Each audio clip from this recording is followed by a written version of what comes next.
Huh?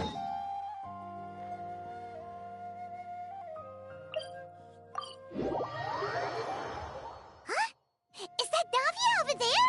Oh, it's been a while. Let's go say hi.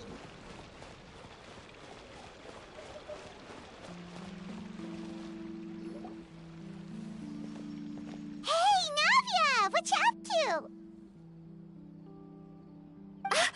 Shh! Get lost, Monica! I don't want to see you back here until you're ready to wake up and start doing things properly! Right now, you're a disgrace to my kitchen and to the Hotel de Boer name! It was an accident. I'm sorry, did you hear me asking for excuses? No, I'll do better, I promise. Why is she so aggressive? She won't even listen to what the poor girl has to say. Oh, hey, cut her some slack. You gotta at least hear her out. Wait! Huh? Who do you think you are telling me? Wait a sec. Navia? Huh. So, you're bringing backup now. Suit yourself! You're still wasting your time!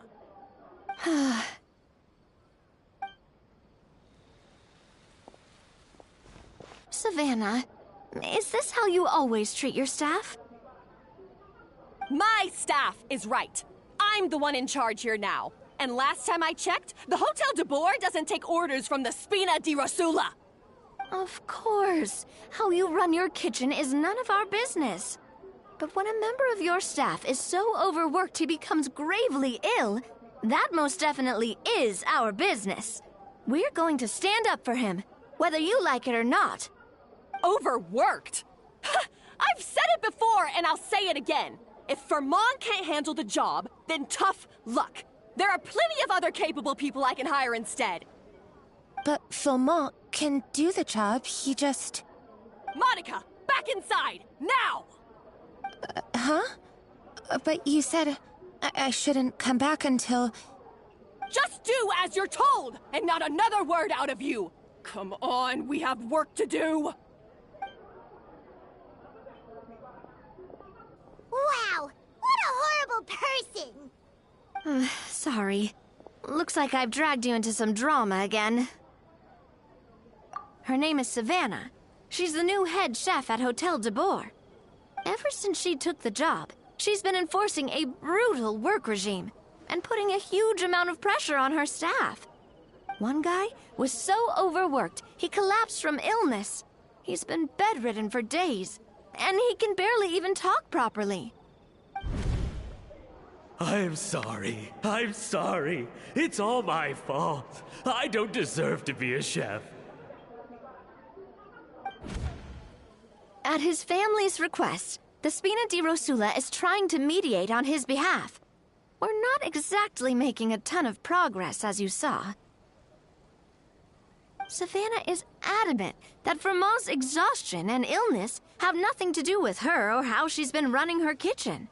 She's refusing to have any kind of meaningful dialogue with us. Our next thought was to talk to the other chefs at the restaurant and get a better idea of their working conditions. But with Savannah watching them like a hawk, no one has been willing to open up. And that's why I'm here, doing it the old-fashioned way. Camping out, watching, and waiting for an opportunity. Oh, shoot! It all makes sense now. Sorry. Paimon should have thunk before she spoke. Did Paimon ruin everything?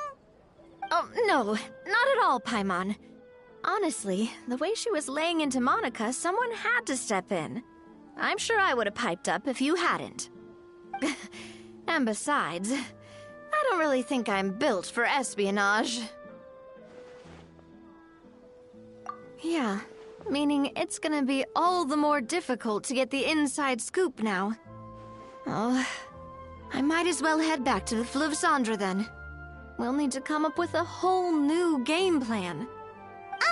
Paimon will join you, 'cause this is kinda all Paimon's fault. Guys, it's fine. You don't need to worry about it. That said, If you were planning to visit the Fleuve Cendre anyway, let me take you out for a meal. I'll make sure it's a proper feast. A really famous chef just joined the Spina di Rosula's tavern. Her name is... Sorry to interrupt. I just wanted to apologize for the scene you witnessed just now. We shouldn't subject our customers to that. This is a small token from us. It's some candy from Monica. She asked me to make sure it was delivered into your hands. Monica's the one apologizing? Huh. Clearly Savannah is the one who owes an apology. Our head chef has been a little highly strung lately. Sorry for everything. All right. Since there's candy, Paimon will drop it. Not the candy. Thank you for understanding. We'll make sure to pass your feedback on to Miss Savannah. A little highly strung, huh?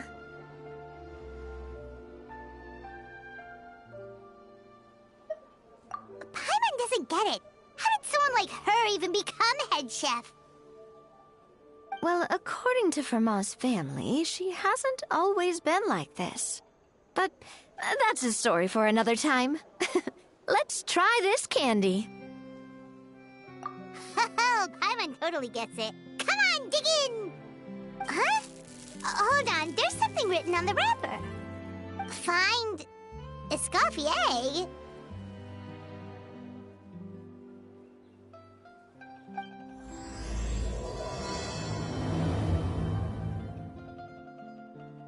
Escoffier? Could this mean... Huh? You know that name, Navia? Yeah. Let's stick to the plan and go back to the Fleuve Cendre for now. That's where we'll find Escoffier anyway.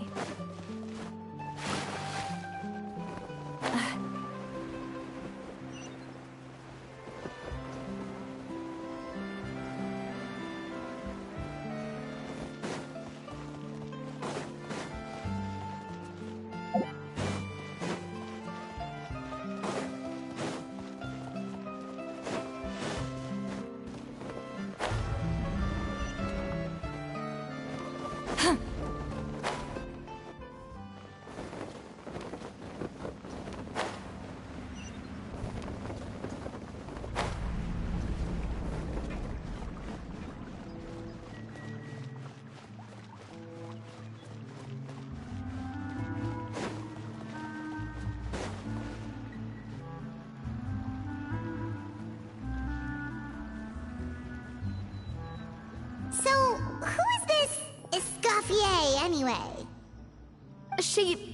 Well, for starters, she used to be the head chef at the Hotel de Bourg, before Savannah. She recreated the legendary Gâteau de Bourg and restored the restaurant back to its former glory. Safe to say, she's the most renowned head chef in the Hotel de Bourg's history. After the culinary genius Modeste himself. Gâteau de Bourg? That's the super exclusive cake that they only sell a few slices a day, right? Wow. Why the heck would she let Savannah take her place? Well, apparently, the Hotel de Bourg was reported for a safety incident. Someone claims that the kitchen was adding an illegal substance to their menu.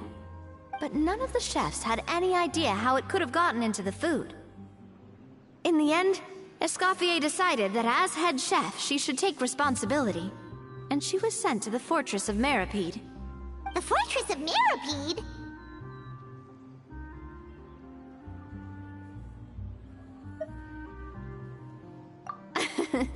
Well, you're right. The quantity of the substance they found was fairly minimal. Even the guards believed the whole thing was probably just an accident. Escoffier didn't have to stay in the fortress for long, but still, by the time she returned, the role of head chef had already passed to Savannah. So that's what happened. Paimon still thinks it's really unfair. Even though Escoffier is no longer head chef at the hotel, she's still well respected by the staff. So, I'm guessing what Monica wants is for us to convince Escoffier to try and negotiate with Savannah on the staff's behalf. Oh, Paimon gets it! Monica wants Escoffier to come back and kick Savannah out. It's simple. If the new head chef is stressing everyone out, then the solution is just get the old one back. Well, about that... You thought cream of mushroom soup was ready to serve after 3.5 minutes on the stove! You'd have had more sense serving hot water with ice cubes. At least then you wouldn't have wasted all this perfectly good cream and mushroom! What do you say, Hilaire? I'm sorry, Cream. I'm sorry, Mushroom. As you can see, Escoffier is that kind of chef as well. You have to leave it on the heat for long enough to allow those flavors the chance to come out. Don't be fooled by the aroma when the water first starts to boil. Got it? Yes, Chef. Then go back and do it again. The customers are still waiting. Remember where you went wrong and don't repeat the same mistake twice. Yes, Chef.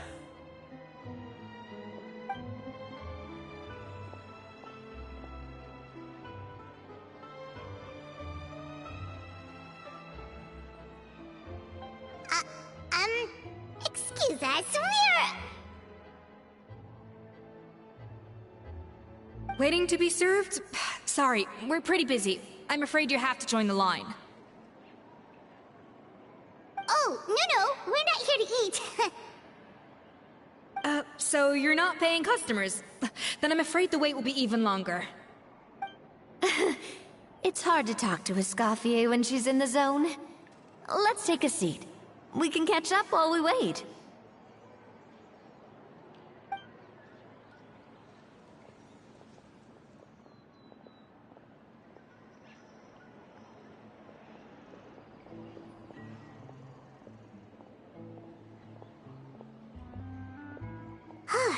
Looks like the rush hour is finally over.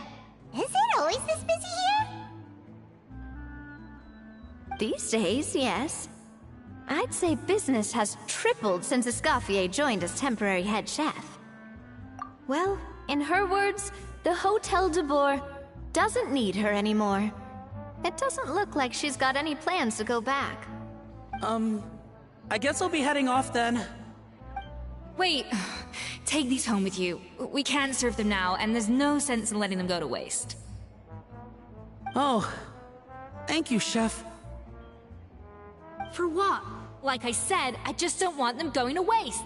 Oh, and tell Fiamma to get well soon, so you're not running yourself ragged every single shift.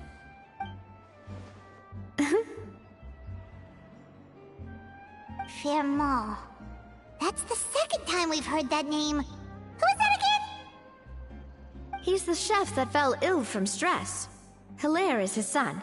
And with Mom stuck at home taking care of Dad, he decided to pick up some work to help pay the bills. Escoffier knows their situation, so she's been making some extra food every day for him to take home. Hey, I heard that, Navia! I've told you before, no one's making extra food. Hilaire is making blunders in the kitchen, and I can't serve his failed dishes, so he might as well take them home. Yeah, failed dishes that just so happen to be nutritionally complete every single time. So you two must be the world-famous traveler and his companion, Paimon. Yes? Is there something I can help you with? Oh, so you know us already. I'll skip the introduction then. We are here to talk about Savannah. Oh, I certainly am. The Spina's headquarters are right next to the tavern. And I've lost count of the number of times Navi has come to pester me about it. But I don't work for the Hotel de Boer anymore. And being ex-head chef doesn't give me the right to interfere with that business. Besides, I'm the one who persuaded Savannah to take the job in the first place. What? Well, she was a much gentler person back then. A little timid, even. She wasn't at all confident that she was the right fit for the role. That's hard to believe. Are we definitely talking about the same Savannah here?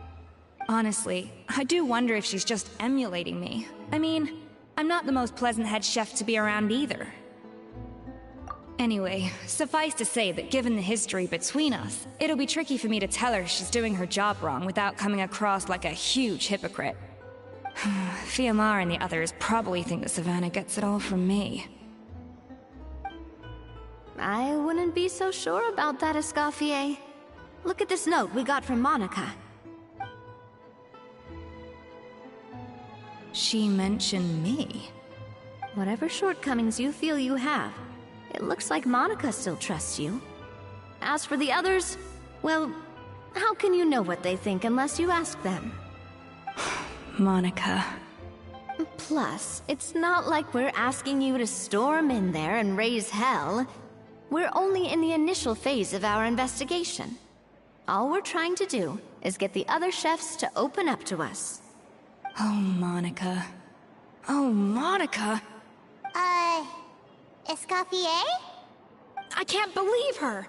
Powdered sugar is supposed to be applied sparingly. Look at all that on the wrapper. It's thicker than the sole of my shoe. Unbelievable! I won't stand for this. She has to learn. Come on, we're going. Wait, so now she's,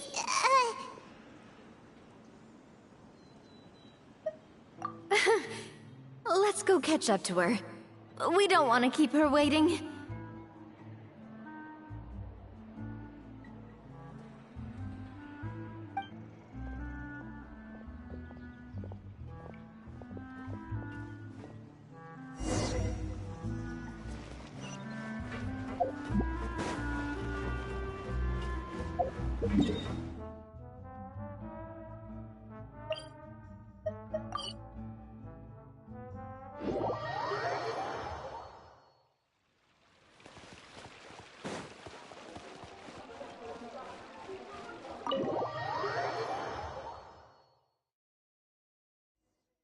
Wait, she looks like...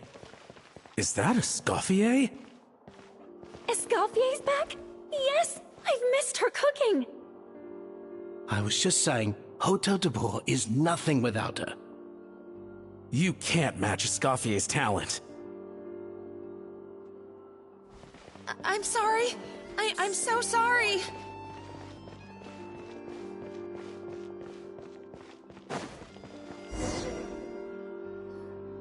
I'm sorry, I'm so sorry. I messed up your order. Oh, I wouldn't go that far. Maybe the taste is a little off, but if you hadn't brought it up, I don't think I would have noticed. But, please, you have to forgive me or Chef is gonna... Okay, I know. I'll kneel before you. What the heck? Get up, Monica! Can't you see that you're just making your customer feel more awkward? Escoffier? If you want forgiveness, then do what any self-respecting chef would do. Make the dish again. And this time, get it right. You cannot go begging your customers to feel sorry for you. Savannah said that I'm not allowed back in the kitchen until I've corrected my mistake. But if I can't go back into the kitchen, I can't do the dish over. That's some backwards logic. How can you fix your mistake without being allowed to cook? If this is what Fermat had to put up with, then no wonder he had a breakdown. We apologize for interrupting your meal, sir. It's fine. With my layman's palate, it's not like I can tell the difference anyway. I was actually quite enjoying my meal until she appeared out of nowhere and started apologizing.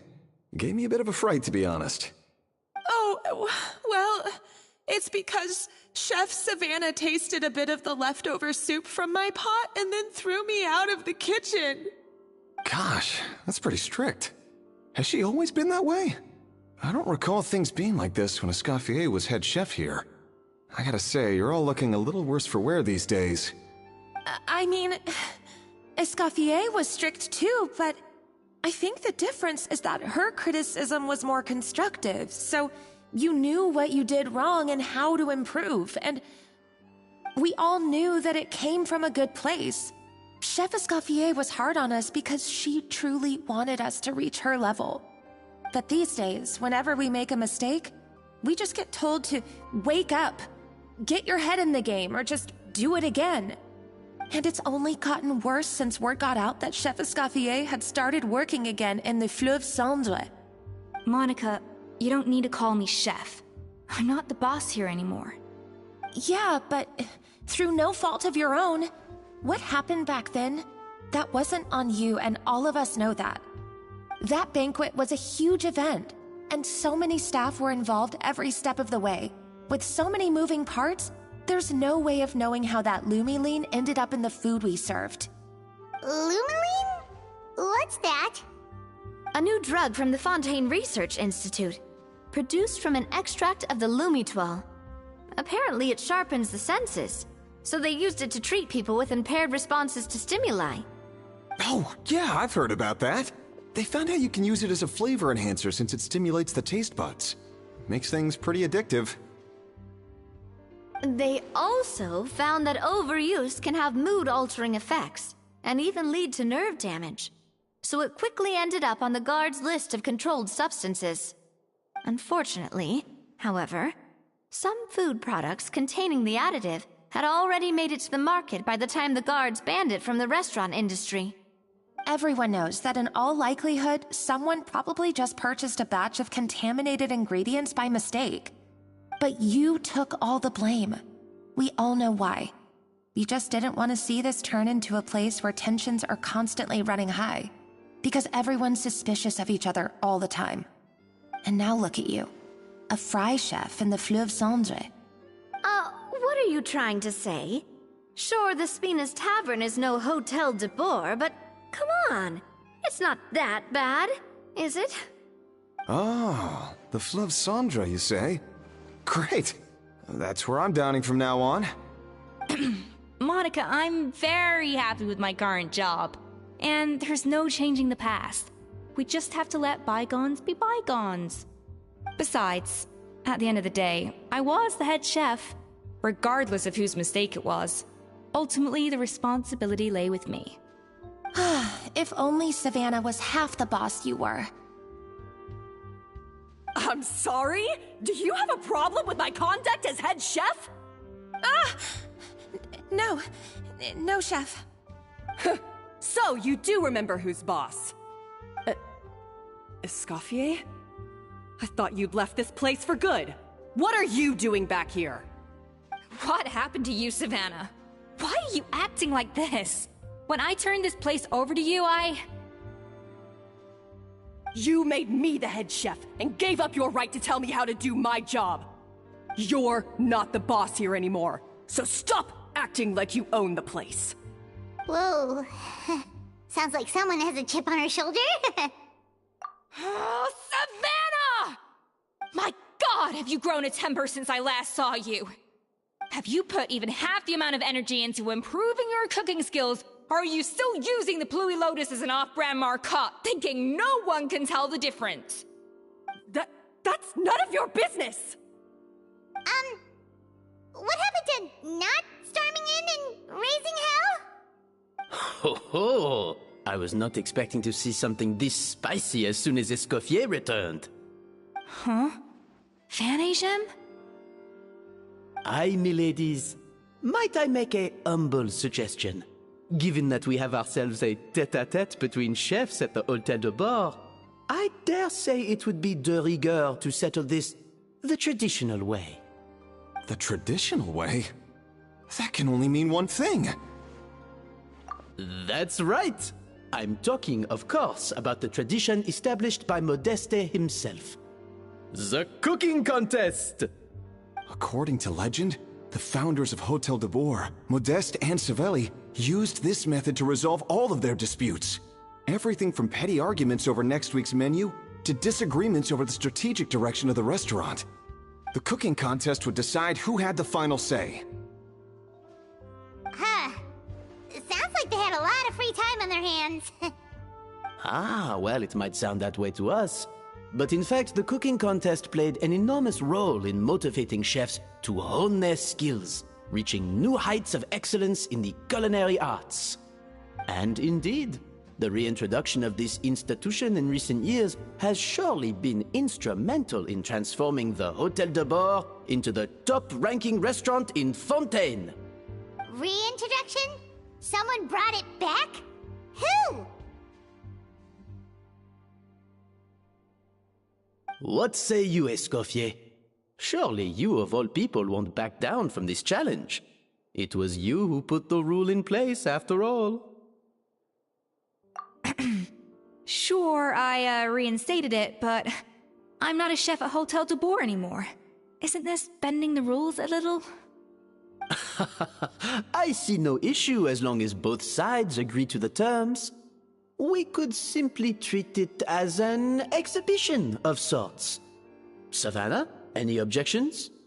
Exhibition. Huh. No. If we're going to battle it out, let's put it all on the line.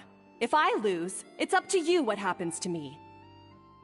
I don't want anything to happen to you. But if you lose, you hand over the Codex de Bord to me. What? The Codex de Bord?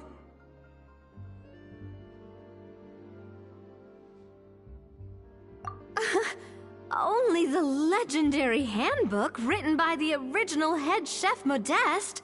It contains all his secret recipes, including Gâteau de Bord. It's the greatest treasure in Fontaine's culinary world, and only the present and former head chefs of the Hôtel de Bord have the right to read it. Present and former? Wait, but that already includes Savannah, though. What do you want that old thing for? You have your own copy, don't you? Don't take me for a fool. You know perfectly well what I mean.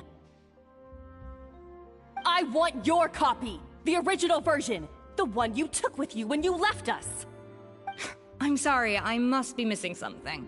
You know, there's no difference between the original and the copy, right? They contain the exact same recipes.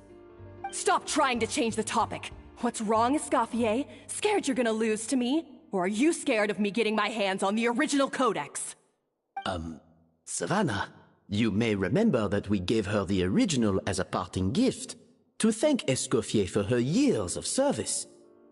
Asking for it back feels a little, Oh, I'm sure it won't be an issue, as long as both sides agree to the terms. Those were your words, weren't they? And as for the contest itself, let's make it a bake-off. Gâteau de Bord, per the recipe in the codex. Well, Escoffier, you against me. Are you in or out? You sound surprisingly confident. All right then, let's see how much you've actually grown. I hope you surprise me, Savannah. I'd hate to find out that all you've learned after this long is how to chew people's heads off. Believe me, I'll show you. Escoffier, are you sure this is a good idea? You accepted her terms a little hastily. Oh, it'll be fine. Let's head back to the Fleuve Cendres so I can get prepping. I do apologize. This whole ordeal reflects rather poorly on us. I'm afraid it's not quite that simple. The Hôtel de Bord runs as more of a partnership, you see. It was founded by two friends, Modeste and Savelli, and it's been that way ever since. So, while I am technically Savannah's boss, it's not really my place to interfere with the business of the kitchen. To be perfectly honest with you, that's part of the reason why I suggested a cooking contest. If Escoffier wins, it would be the perfect opportunity for her to talk some sense into Savannah. Or, of course, if she wanted to return, then... But anyway, I'm getting ahead of myself. Whatever the outcome, this contest will hopefully serve as a turning point for us. Please, pass on my best wishes to Escoffier. I must say, Savannah surprised me with her confidence. Does she really believe she can best Escoffier in the kitchen? I thought she was just blowing off steam when she first raised the idea to me.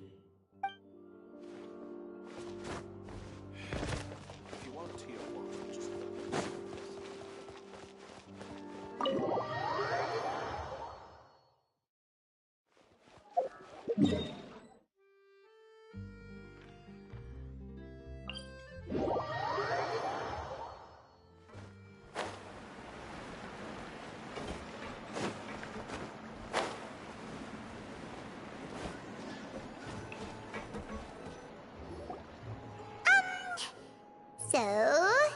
this whole bake-off thing kind of came out of nowhere.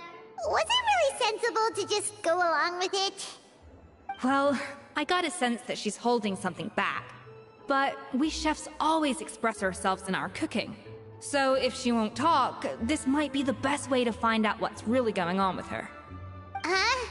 Holding back? Sure didn't sound that way to Paimon. Escoffier only picked up on it because she's the same way. Always closed off, never letting you know what she really thinks. That's patently false, at least where your macarons are concerned. I've been nothing but truthful with you about the disgraceful amount of sugar you use. Okay, that's one case where you can keep your thoughts to yourself. Oh, that? Well, it's not so much a recipe book as a diary of Modeste's adventures. Back in the day, he and his good friend Savelli explored far and wide, partly adventuring, partly looking for new ingredients and developing new recipes. Their creations had an enormous influence on the course of Fontaine cuisine, turning it into a much more vibrant and diverse scene. For instance, legend has it that the original Gâteau de Bourg was made using a special secret ingredient that Modeste discovered on one of his adventures. So rare was the ingredient that they could never make more than 16 slices of the cake per day. But everyone who tried it claimed that it was one of the most blissful and invigorating things they had ever tasted. Modeste and Savelli went on to found the original Hôtel de Bourg, which catapulted them to stardom in Fontaine's culinary world. Especially Modeste. He was hailed as a once-in-a-generation genius, and over time, the recipes from his adventure log became known as the Codex de Bourg. Ah, Paimon's heard this kind of story before. Armed with the Codex, the Hôtel de Bourg took its rightful place as the finest restaurant in the land, serving those recipes for centuries to come. Something like that? What? No, of course not. Cooking is a constantly evolving art form. How could any restaurant survive if they only served food that was popular last century? Anyway, never mind centuries. Savelli and Modeste parted ways not even 10 years after their rise to fame. Then, Modeste passed away while he was still in his prime. And that was it. The end of the Hôtel de Bourg's heyday. It fell into decline, and for most of its history, it was just a nondescript place with a couple of cheap tables. It's only in recent decades that it started recovering. Even then, it still took numerous relocations and changes of management before we finally ended up with Vanigem and the restaurant we have today. Oh! So the Codex really isn't all that, then. Paimon figured it was like one of those mystical books they have in Liyue's martial arts novels, where the main character learns all their secret powers from.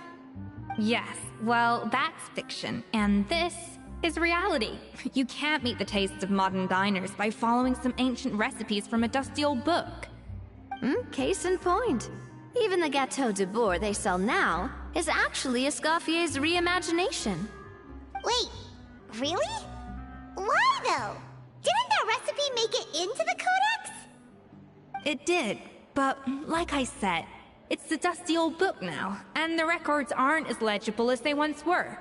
Not to mention that there's no way of finding the secret ingredient Modeste wrote about. So, reimagination is right.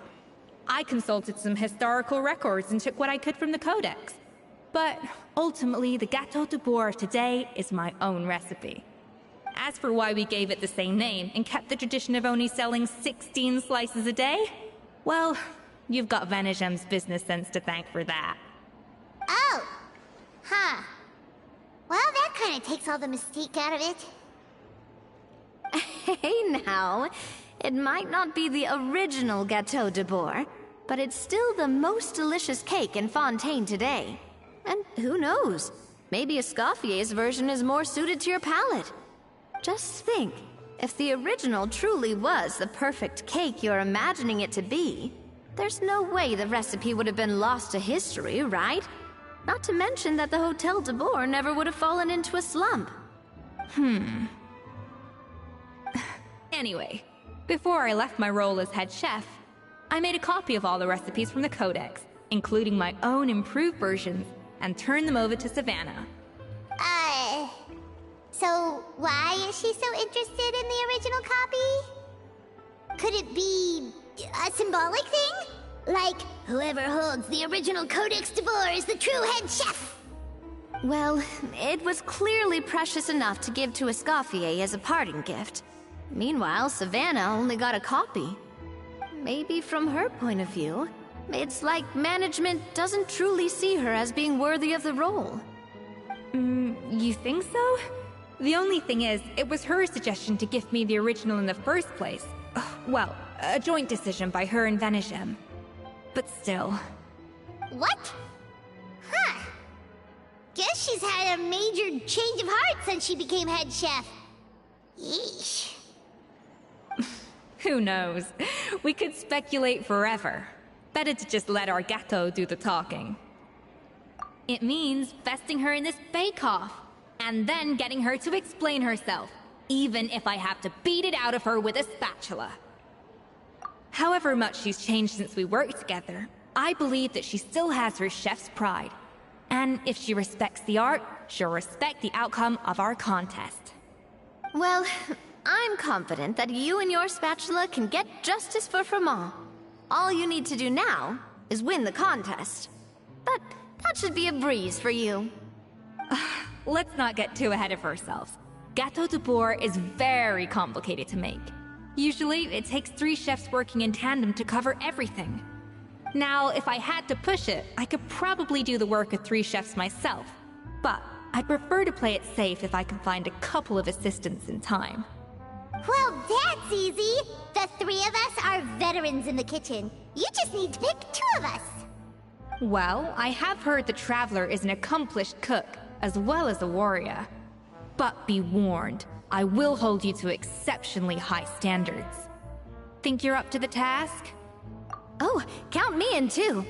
I've spent weeks perfecting my macarons after your scathing review. Even if it means competing against the Traveler, so be it.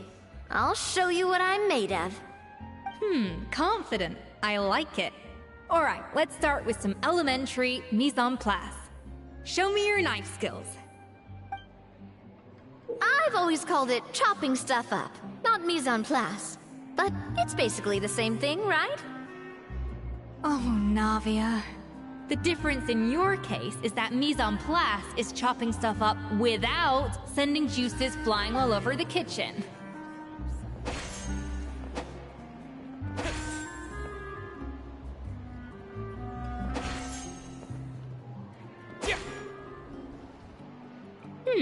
Looks like you found that easier than I expected. Yeah, thankfully it was pretty straightforward in the end. You made it sound like we'd be carving statues out of fruits or something. Well, brace yourself, because the next step is anything but straightforward. I'll be using this cold press to extract flavor compounds from the ingredients. A kind of special food processor I got the Fontaine Research Institute to make for me. It uses cold temperature extraction to isolate the essence of cooking ingredients, which can then be used to flavor dishes more precisely. But this isn't exactly standard kitchen equipment, so that probably didn't make a whole lot of sense. Let me give you a demonstration instead. Custom-made equipment from the Fontaine Research Institute, huh? That's some pretty high-tech food prep. Paimon's never used anything this weird before. Cool! Not weird.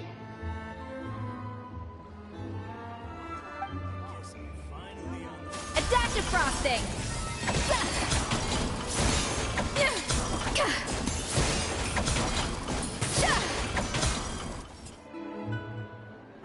And done. These are the flavor compounds extracted from our ingredients. I processed all the fruit you chopped up earlier. Wow! Even the smell is so much more concentrated. What next? Do we add all this stuff in? Absolutely not! throwing everything in at once will ruin the balance of flavors. We have to go slowly and carefully to calibrate the exact flavor we want. I'll demonstrate again. Now, watch closely. Slowly and carefully. Not a drop too much, and not a drop too little.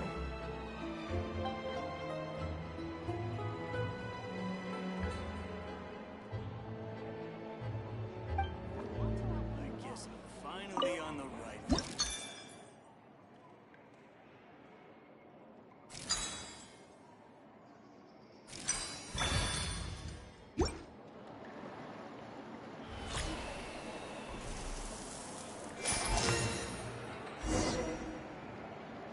And voila! Now it's your turn.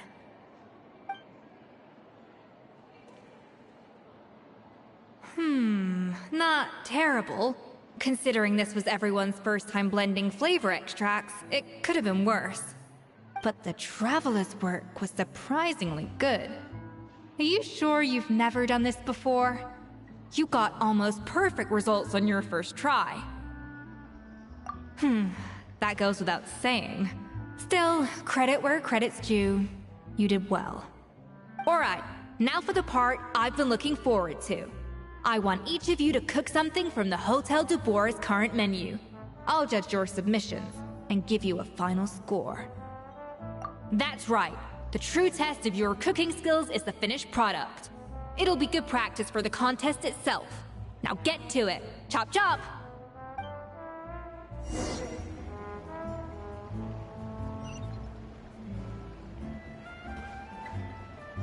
How's it going?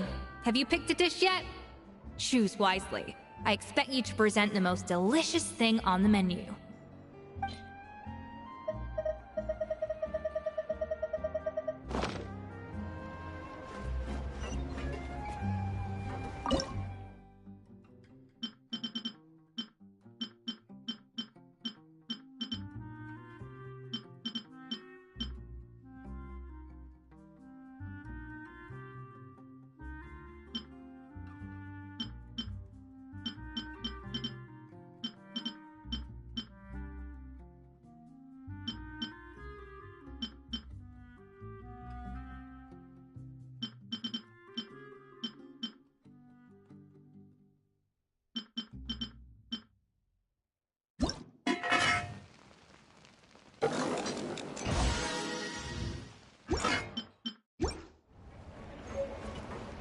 How's it going?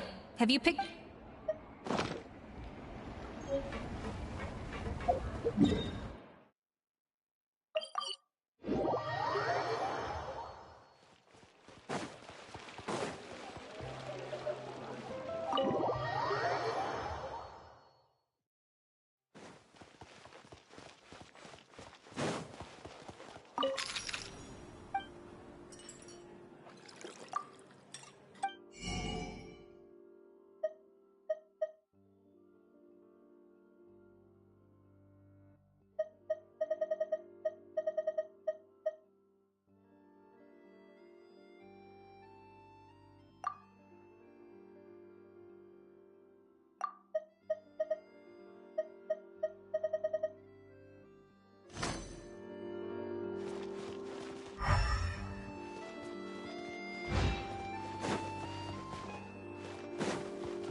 how's it going?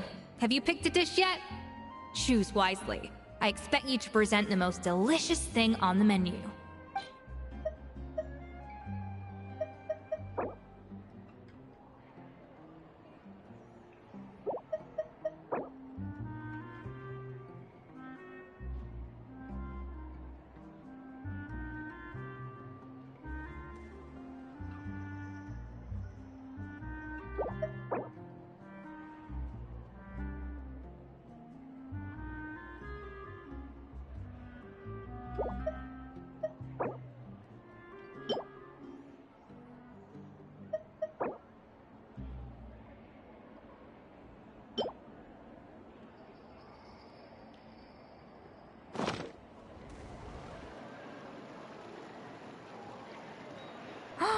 Look at that! With the grace of a snow-winged goose, as I like to say. Now, let the grating commence.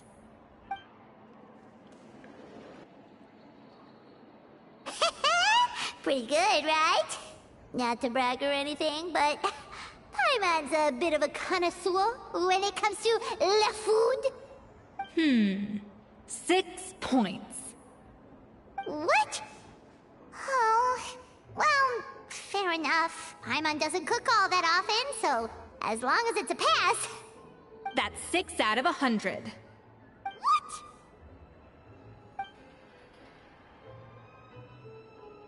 You say you're a connoisseur, but it's quite clear from this dish that you have far more experience consuming food than creating it. By that logic, I suppose you think listening to Lady Farina on repeat every day would make you an opera singer. Aww. Ugh, me next! I'll have you know that this batch of macarons has 2 whole tablespoons less sugar than my previous ones. So you went from 12 tablespoons to 10? Well, it's nice to know you actually measured it out.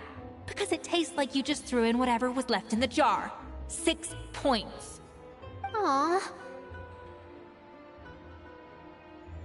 Now to the final dish. So, what do you think? This is our last hope. 8 points. Darn, that's barely higher than what we got. Not exactly. The color is spot on. Beautiful aroma. Excellent presentation. I have to give this one 8 points out of 10. Maybe even 9 points. Huh? How did you pull that off? Don't get me wrong. There's room for improvement. But still, this is clearly the work of an accomplished chef. I can tell that you've put many hours of work into honing your skills in the kitchen. I can really taste the grace of the snow-winged goose in this dish. The traveler's journey, with all its trials, tribulations, and setbacks. Not to mention the frustrations of having a picky eater for a partner. Hey, you made that last part up! No way did you taste that! Well, it looks like I lost fair and square. I guess you'll be taking the Traveler as one of your assistants then? But if it takes 3 chefs, that still leaves 1 slot remaining. Maybe Paimon and Navia should keep practicing and see how it goes? Chef Escoffier! Oh, it's Hilaire! What brings you here? I heard the news about the cooking contest. You're doing Gâteau de Bourg, right? I was just wondering if you needed any help? And you think you're up to the task, do you? Oh, no, I know I'm not there yet. It's actually my dad who wanted to help. Firma, last I heard, you could barely get out of bed. Chef Escoffier, Navia, Traveler, thank you all so much for everything you're doing for me and my family. I've had enough of sitting around at home while you run yourselves ragged. If you let me, I'd like to help you win this cooking contest. Yeah, I was gonna say the same thing. Don't you worry. I'll be fine. I'm feeling much better now. I'm sorry. I know I've been rather useless these past few days, but not anymore. The fact is, I'm a fine chef, despite recent events. I've proven myself in the Hotel de Boer kitchen, so if anyone's qualified to work under Chef Escoffier, it's me. I think. I mean, I hope so. Firma, have you even set foot in a kitchen since leaving Hotel de Boer? I have not, but I'm fully rested now.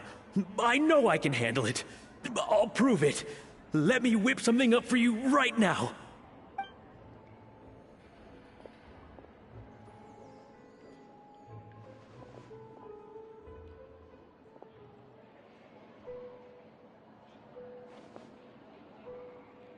Huh? That's strange. Why are my hands shaking? What do you call this, Verma? I can't seem to grip my knife. Do it again! Again! Again! I... Hopeless. Get out of my kitchen yesterday.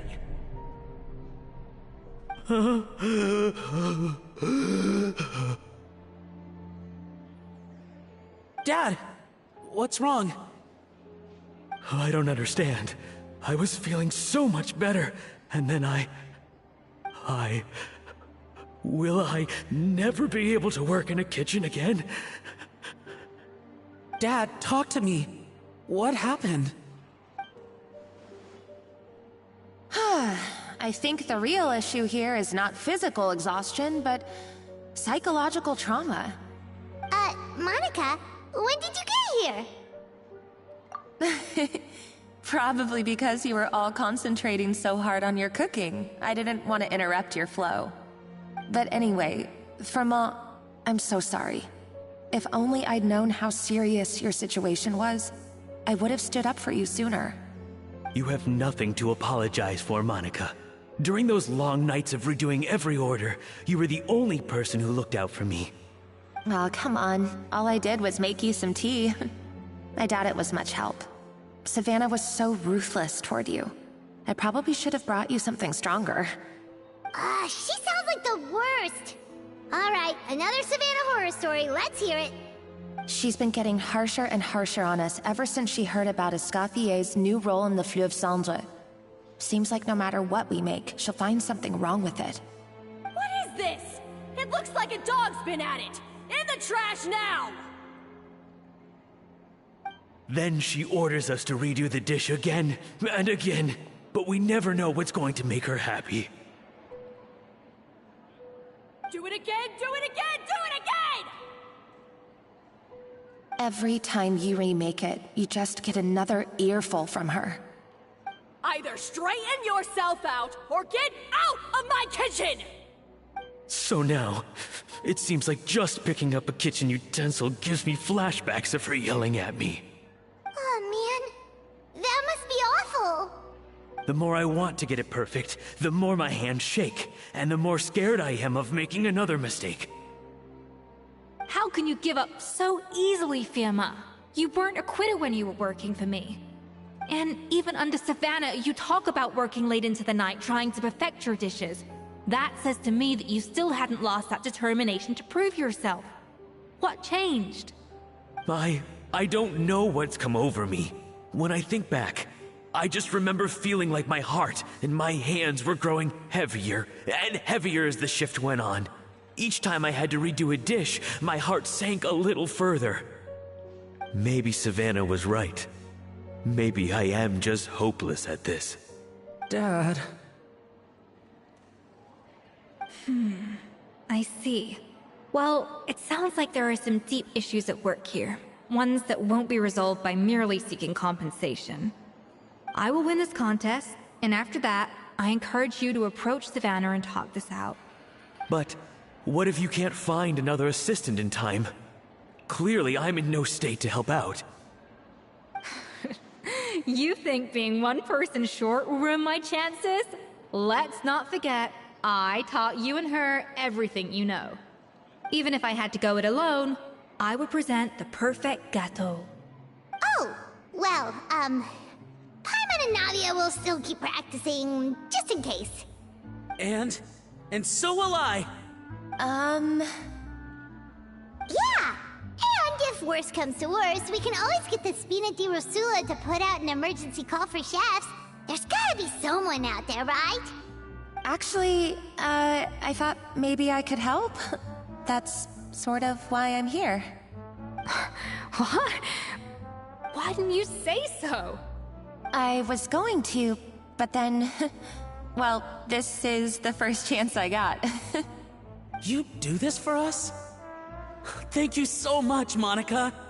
Alright, fine by me. But aren't you still working for Savannah?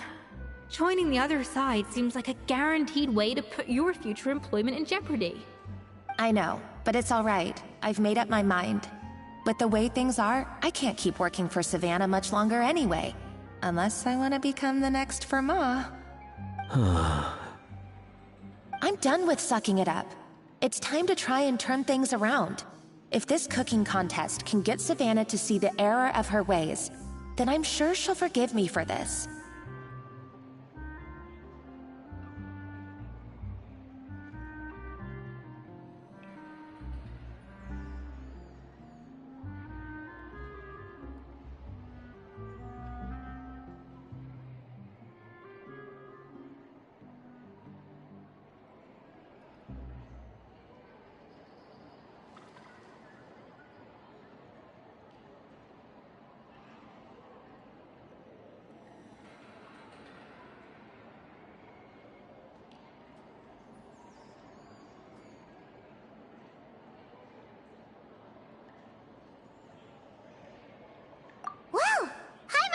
We'd be poaching from Savannah's staff to get our third person, but there you go.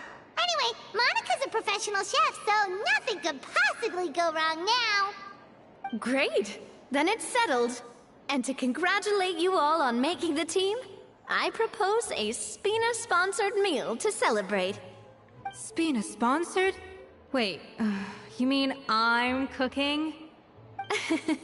Well, I promised the Traveler a feast in the Fleuve Cendre. And I know how much you've been looking forward to it. Yeah! Feast, feast, feast! Alright, if you insist, then prepare for some of the finest food of your lives.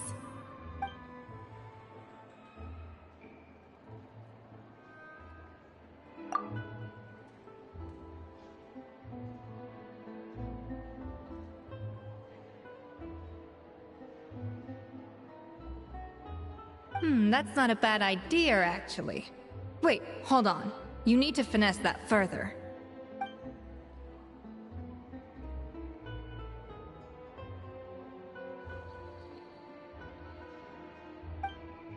That was a dream come true. Paimon never knew Fontanian cuisine could be this good.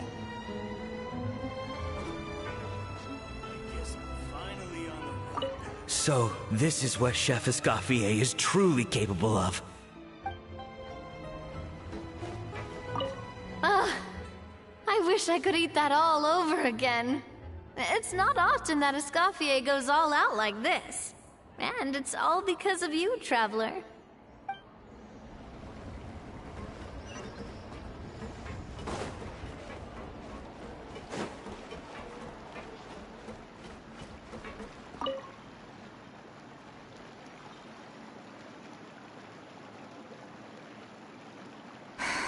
Why, Savannah? Why? Oh, nothing. I was just flicking through the original Codex de Boer. I wanted to see if there was anything I'm missing. Something I hadn't noticed before. That might explain why Savannah's so desperate to get her hands on it. But I can't find anything. It's just some hastily scribbled recipes in between diary entries from Modeste's adventuring phase. And most of it's not even legible anymore. The copy I gave her not only has all the recipes in full, but even includes my own private tips and notes from years of experience. Surely that's infinitely more useful than this old thing. Yeah, maybe. Still, it's just hard for me to imagine that the Savannah I knew would go to all this effort just to make a point. We were. At least I always thought we were. She was a little shy, but meticulous with everything and everyone she dealt with. She made a few mistakes here and there, but she was quick to correct them whenever they were pointed out. And she was always striving to improve as a chef. Those qualities are why I recommended her to replace me as head chef. I never imagined for 1 second that she'd cause Fiamma and the other staff so much grief.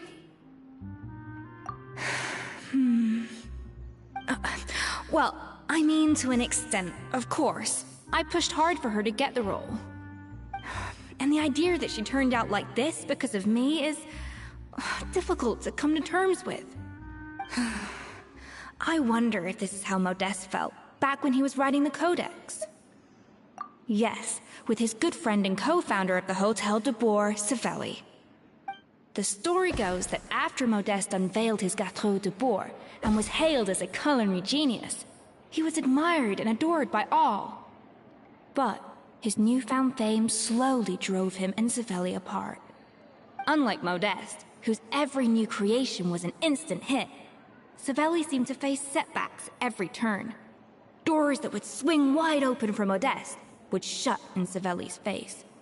And with Modeste being whisked off to all manner of functions by his celebrity friends, he had less and less time to discuss the culinary arts with Savelli. People started gossiping about Savelli, and their relationship between the two gradually soured. Everything came to an abrupt end when Modeste, still in the prime of his life and still hailed as a genius, suddenly died from an acute illness. And that was it. They neither had a decisive split nor got the chance to properly reconcile. Their story just came to an end. One rumor had it that Savelli actually killed Modeste out of jealousy, even as the latter was hoping to make amends. Unlikely. It's a popular theory, but there's no real basis for it. At least there are no records of Savelli ever being convicted of a crime. Still, beyond a point, there's no way of knowing what truly happened in the past. All we can do is try to make sure the present doesn't quite go as badly. And that's why I have to win this contest tomorrow. Then get the truth about everything that's been going on, even if it means cracking her open like a nut.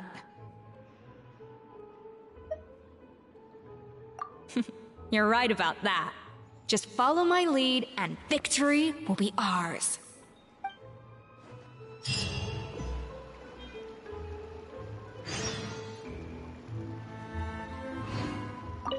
Let's hope that Savannah isn't all sizzle and no steak. After all the work we put in, it would kinda be a shame if tomorrow was a complete cakewalk.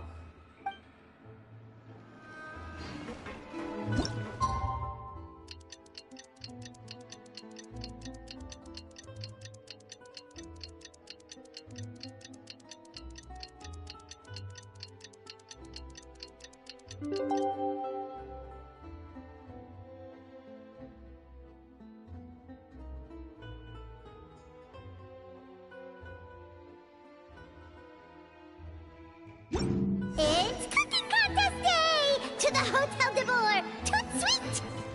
I guess I'm finally...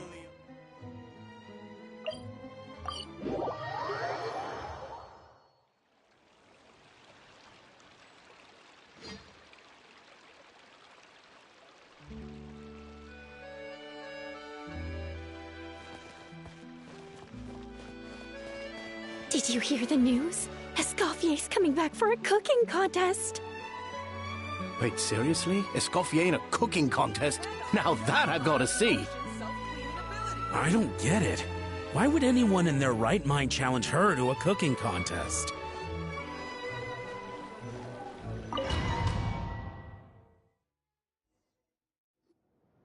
Mesdames et messieurs, welcome one and all to the Hôtel de Boer and to this most exciting of cooking contests. Savannah, I've brought the original copy of the Codex you asked for. Monica? Huh. In the interests of fairness, this contest will be conducted in a double-blind format. Once the dishes are complete, they will be sent to the back of the kitchen where they'll each receive a label. The labels will be placed out of sight underneath the plates, only to be revealed after the judges have sampled them and reached a final verdict. This is to ensure that no one will know which dish is made by which contestant. As one of the judges, I promise to be fair and impartial. When my meal got interrupted yesterday, I never thought this is how they'd make it up to me. Getting a seat on the judging panel is a pretty sweet deal. Both contestants have taken their positions. Then, without further ado, let the Hôtel de Bord cooking contest commence!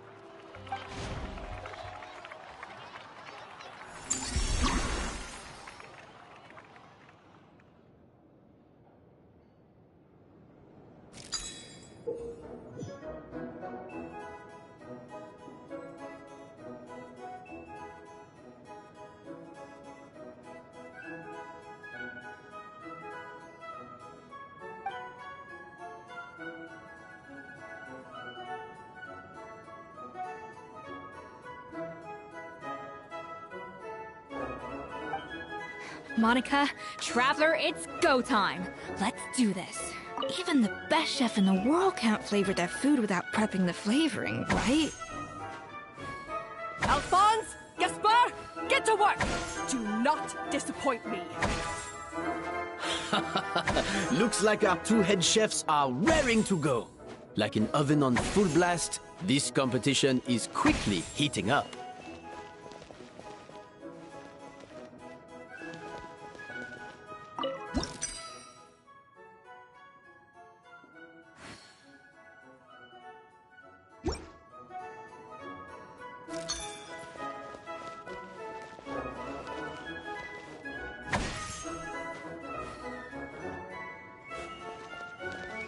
A little amuse-bouche! Yeah! Huh. That should be enough flavoring. Now hurry up and balance the flavors.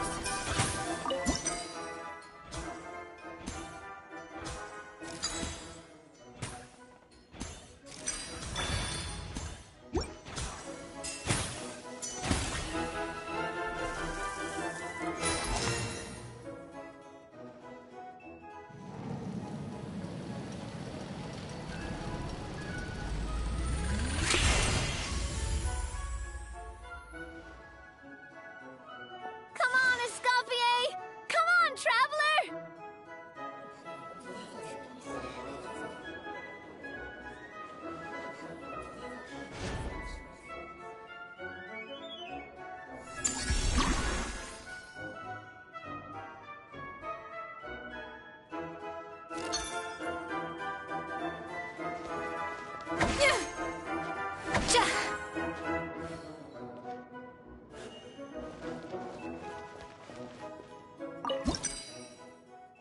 The balance of flavors is about right, but the quantity is too low.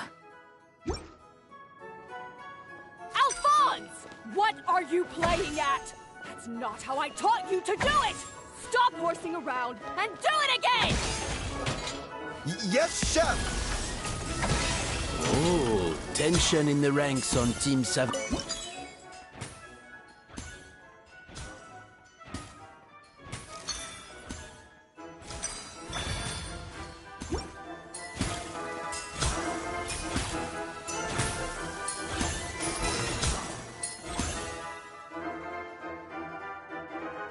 So, what do you think?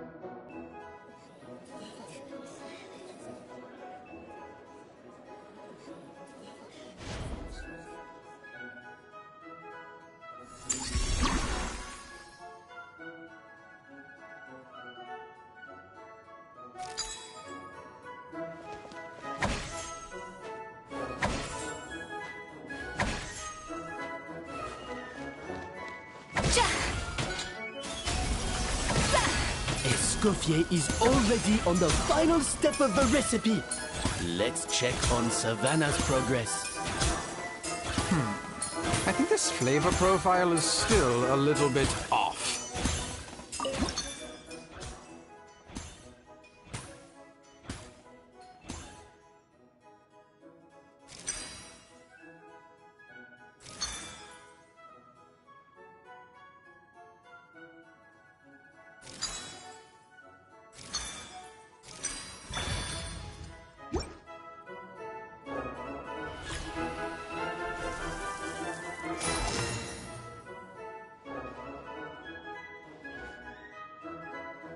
You can't match Escoffier's talent.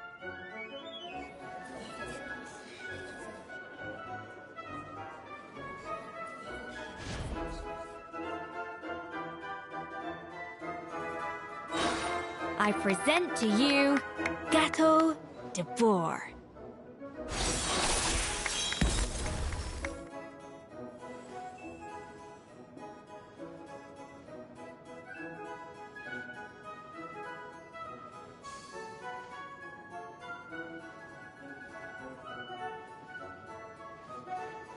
That was perfect! We were like a flock of snowing geese, completely in sync, working gracefully and elegantly together. Great work, team!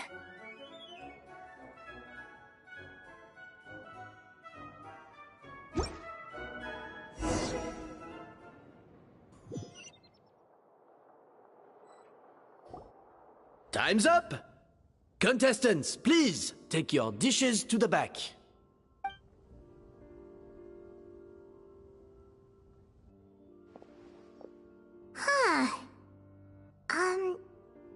That guy was right.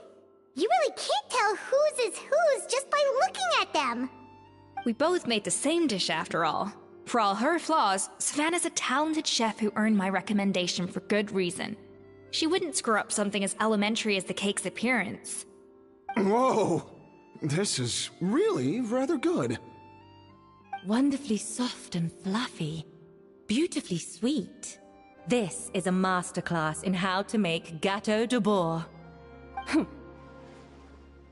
I would give this one at least 9.9 out of 10!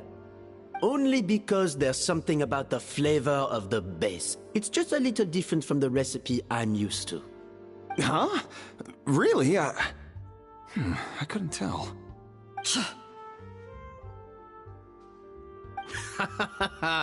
All right, on to gâteau number 2. I haven't had a single bite and already this aroma is a delight to the senses.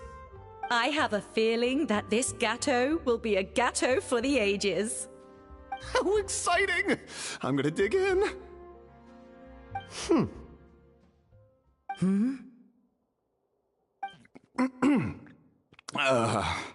I think maybe someone got a little carried away when they were adding the sugar.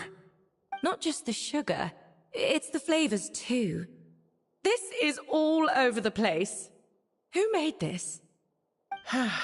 It appears the decision is unanimous. This gâteau is far below the standard we would expect.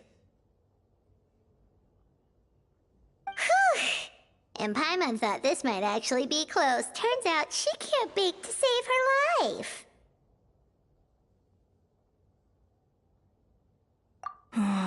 Something's not right here. Savannah may not be perfect, but no way is she this sloppy. I can now declare that the creator of the first gâteau has won this cooking contest. Now, all that remains is to turn the plate over and reveal the chef's name underneath. What? It's Savannah? No! That's impossible! Hey, Savannah! You cheated, didn't you? You cheater! What did you do? Oh, you swapped the plates, didn't you? Well, someone's a sore loser. These cakes went from the oven to the judge's table without me ever laying a finger on them. And everyone here can attest to that. It was Vanejem's staff who labeled them in the kitchen. If you're looking to accuse someone, why don't you start with them? Isn't it more likely that Escoffier's lost her edge? Oh, or maybe her assistants let the team down. You take that back! Judges, we demand a rematch.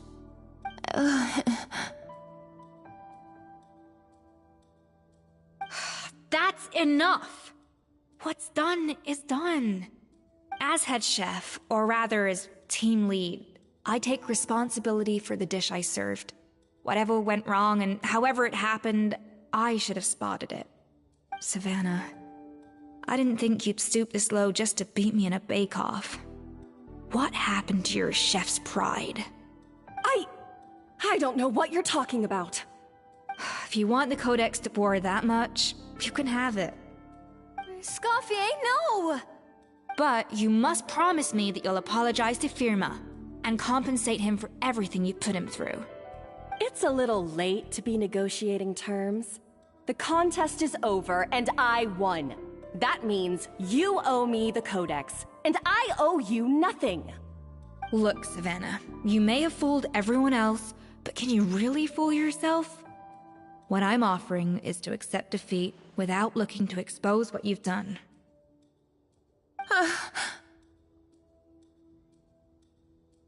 But only on the condition that you promise to stop putting so much pressure on your staff. Fine. I'll treat this as your final handover of duties from one head chef to the next. So, will that be all, ex-head chef? Or is there any other unfinished business you'd like to leave in my hands? I didn't mean that to be a scolding from your former boss, just a word of advice from a fellow chef and a friend. But I don't know if you're even open to input from other people anymore. I know what I'm doing. I don't need your advice.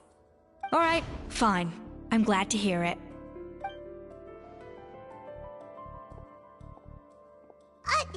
Escoffier! The Codex de Boer! Finally. Now, at long last, I will succeed. Escoffier? How could you let her get away with this? Yeah! The Codex is a souvenir of your time here! Doesn't that mean anything to you? It's alright. It was just a bake-off, not the end of the world. I'm already over it. Besides, it's not all bad. She agreed to compensate Firma. That's mission accomplished for the Spina. Honestly, if I'd have known that giving her the Codex would solve everything, I'd have just done that in the first place. I mean, why bother with the whole cooking contest? It's such a waste of time and energy.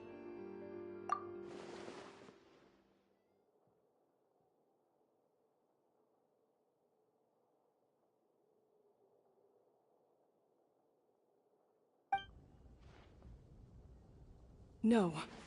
No! This doesn't make any sense! Huh?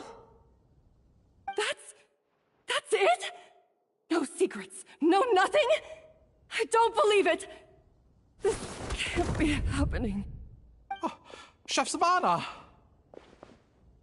Savannah?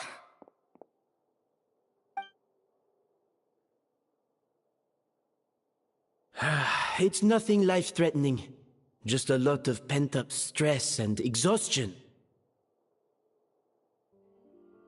Oh, I knew it. Pent-up stress? The truth is, however hard she might be on the rest of us, the person she puts the most pressure on is herself. Yes, there are nights when she makes us redo things over and over into the wee hours. But for her, it's every night. She'll hide herself away in the kitchen, working on new techniques and recipes, and only realize how long she's been at it when we come to work the following morning. But why? Why would she do that? Our best guess is, she doesn't want to be seen as less of a chef than Escoffier. And there it is. Even so, that's no excuse for taking her anger out on the rest of you. Yeah, and it's definitely no excuse for cheating in the cooking contest. About that, we honestly have no idea how she did it. We were focused on our own work the whole time, like she asked. Leone and Algalia were the ones I tasked with labeling the cakes. I've already spoken to them both. They're at a loss to explain it too. Not to worry. Come on, join me downstairs. I'll interrogate the guilty gâteau myself.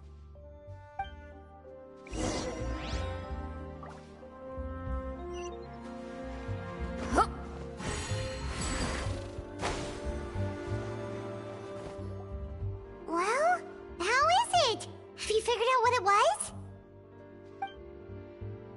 Oh, this is aggravated assault on my palate. I'd rather eat wet cement than this. Is it really that bad? I made sure to taste test it before it was served. Oh, relax. This isn't your cake. Savannah never switched the plates. The offending flavors are coming from in between the icing and the cake base, which means someone tampered with it while it was being made. Or in other words, we have a traitor in our midst.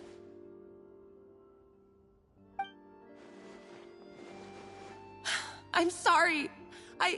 I was forced into it. It was Chef Savannah. She said if I didn't cooperate, she would... Calm down, Monica. I've already accepted defeat. And if I wanted retribution, I would have brought this up when the results were announced.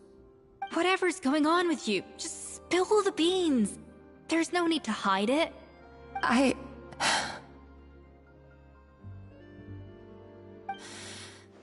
I was the one who caused the food safety incident that one time.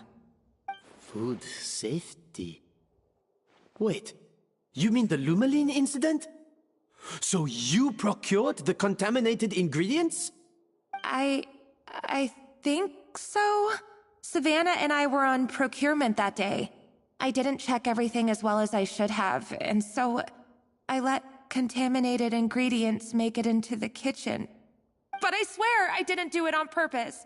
I had no idea there was an issue with them, and I didn't know it would end up with Escoffier going to jail. But the last thing I expected was for Savannah to use it as leverage to blackmail me with... This is crazy! So Savannah pressured you into sabotaging Escoffier's cake by threatening to expose your secret if you didn't? I know, it's terrible. I'm so sorry. I was so scared. The thought of Chef Escoffier finding out that I put her in jail, it made me freeze up with fear. I thought Escoffier would hate my guts if she ever found out, and yet somehow that's ended up in me doing something even worse.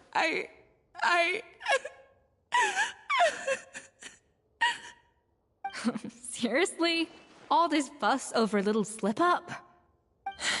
Huh? Firstly, it's not like I got a life sentence.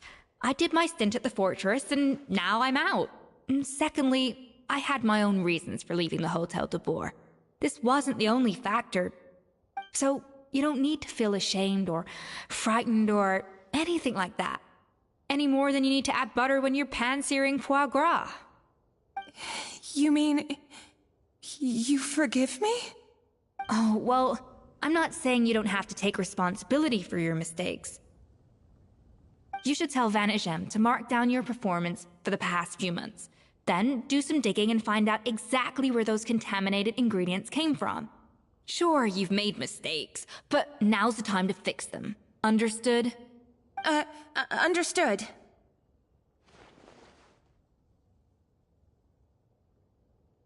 Good. Now, back to Savannah. What about the original codex would compel her to resort to blackmail? I have my suspicions. Not that I've got any proof to back them up, though. Ugh. What happened to me? I've overheard some customers murmuring about how the Hotel de Boer hasn't been the same since Escoffier left. They think our menu doesn't taste like it used to, especially our signature items. Now that you mention it, I noticed it during the contest too. I couldn't put my finger on it, but the flavor seems subtly different from how it used to be. But the difference was so small, I'm sure no one would notice it besides our most loyal customers and true dessert connoisseurs. Still, as head chef, it's easy to see why Savannah would get so hung up on it. So many times I've seen her make the cake base over and over again, late into the night, determined to match Escoffier's version. But something's always slightly off every time. Yeah, I've noticed that too. Never really gave it much thought, though. Thinking back on it now, it's clear that Savannah's been in a downward spiral ever since Escoffier left. She wants to prove that she can fill Escoffier's shoes. That's gotta be the reason. But after countless setbacks, she's getting more and more unhinged. And at some point along the way, she switched from doubting herself to doubting Escoffier. Doubting Escoffier? For what?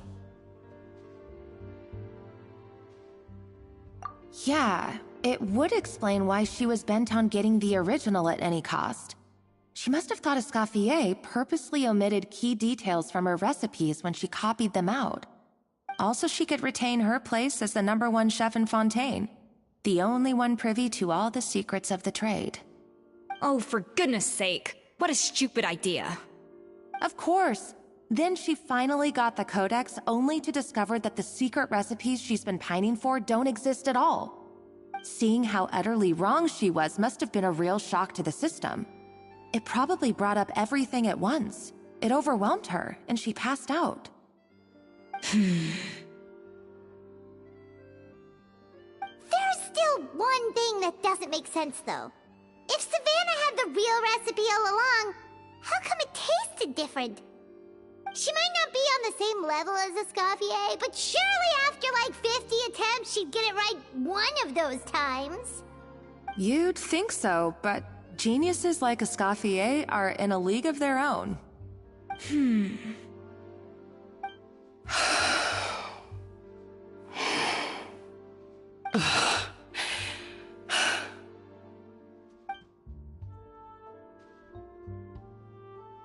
New head chef, you say?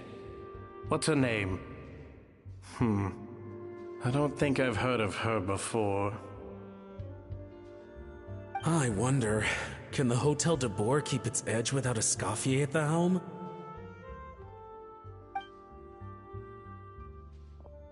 This tastes different from last time.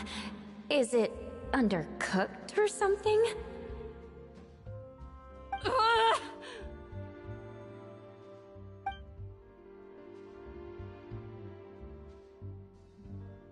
Take this. It's a copy of the Codex de Boer.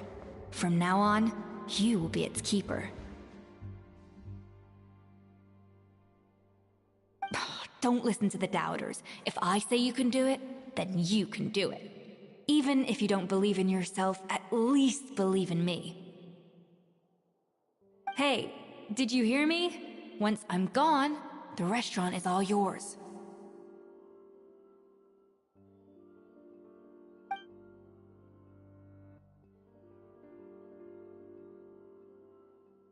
All this time, I've been blaming other people, but maybe I'm the problem.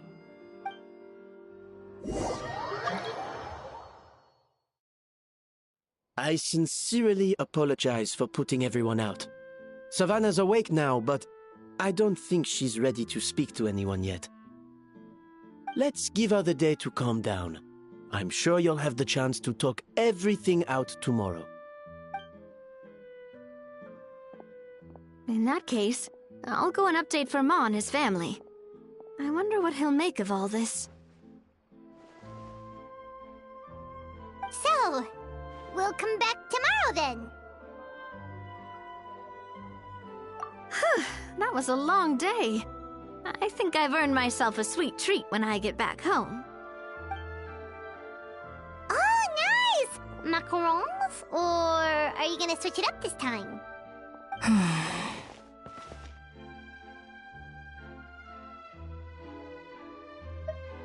Traveler, how much do you know about the snow-winged goose? Every year they migrate long distances in search of a suitable home.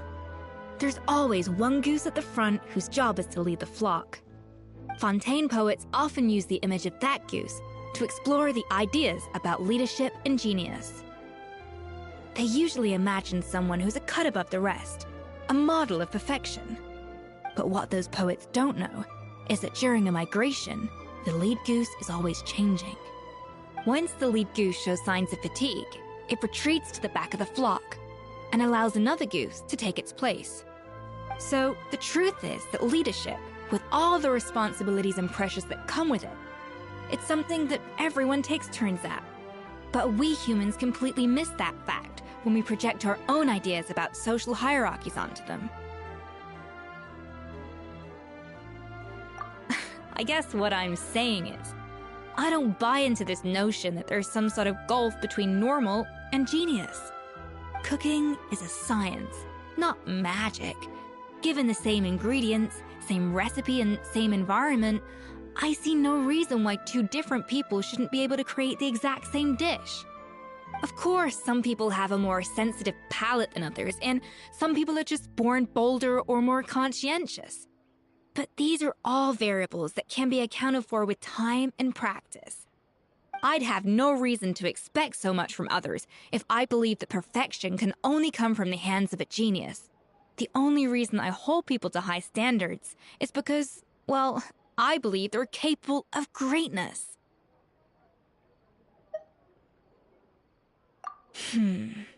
Okay, I've made up my mind. I'm gonna get to the bottom of why Savannah failed. And come tomorrow, I'll give her the scolding of her life, pointing out all the mistakes she's made along the way. Then she'll finally see the error of her ways.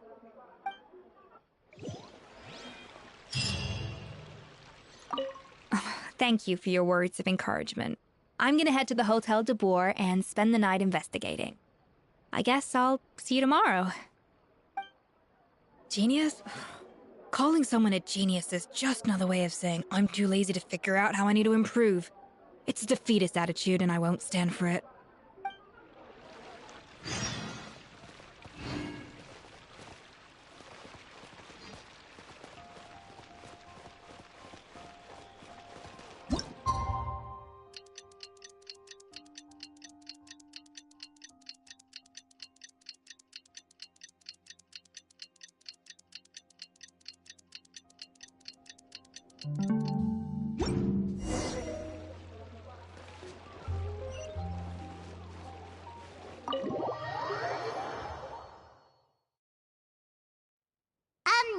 Why are we here so early? Our meeting with Van Gem isn't for a while.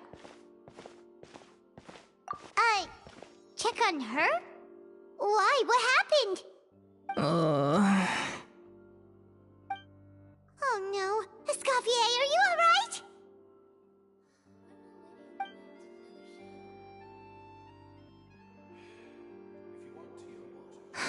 I'm fine.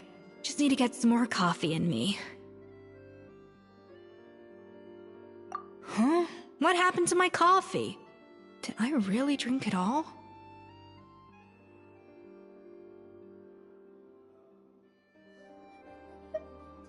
Alright. Thanks. I appreciate it. Well, there's cooking facilities here. Or we could just grab a cup of coffee from Cafe Lutece, but either way, hurry!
Coffee.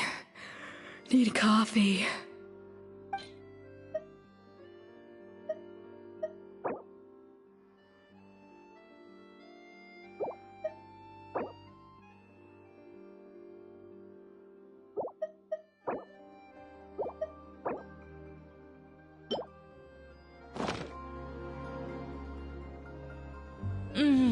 strong, bitter coffee beans, transformed through expert brewing and balanced perfectly with rich, creamy steam milk. Wonderful. I feel much better now. Thank you so much, Traveler and Paimon. Glad to hear it, but make sure to catch up on your sleep when you get the chance. I think I figured out where the problem lies. Honestly, it's ridiculous. I don't know whether to laugh or cry. Wait, what investigation? What are you guys talking about? I'll save it for when everyone else gets here. It's so stupidly small, I can't believe it's caused so much drama. Yes, except my failures were stepping stones to success.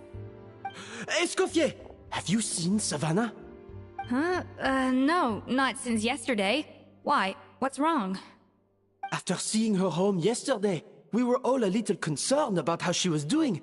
So, I dropped by her place early this morning to check on her. Only to find an empty house with the doors wide open. I left Alphonse and the others to keep watch at her home, while I checked the Hotel de Bord. I'm worried something bad might have happened. If she's not here, then where could she be?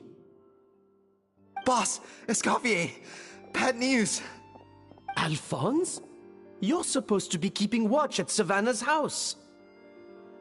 We were, but then, just after you left, we found this stuff in her house. Oh, looks like a map with a bunch of random places circled. What does it mean? Wait a second. This feels familiar.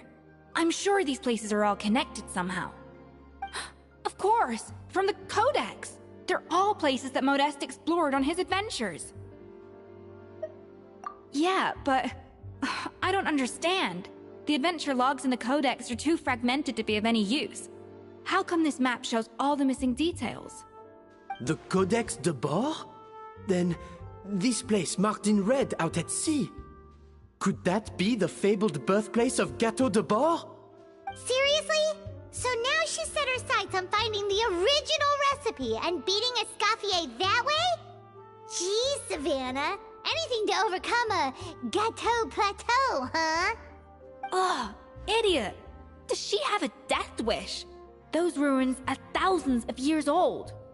Hold on, there's more. Besides the map, we also found these letters.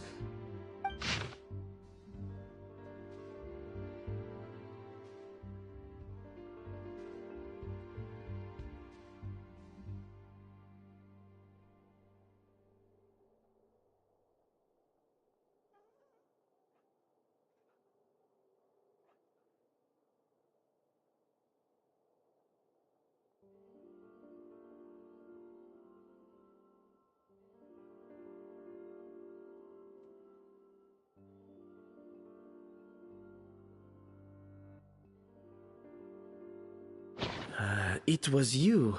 You let the Lumaline through, didn't you? It sounds like a threat letter.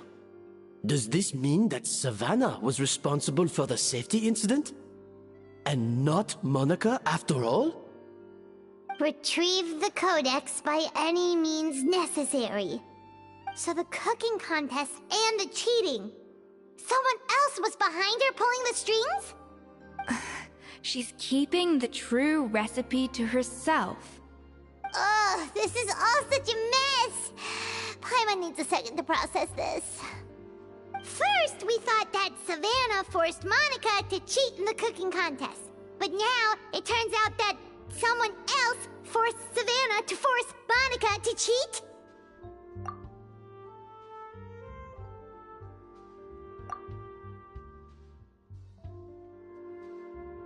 You're finally here. Of course. I should have put two and two together as soon as I read your threat letter. The food safety incident, the demand for a cooking contest, the instruction to blackmail Monica, even the suggestion that Escoffier was keeping secrets from me. It was all part of your grand plan, wasn't it, Monica?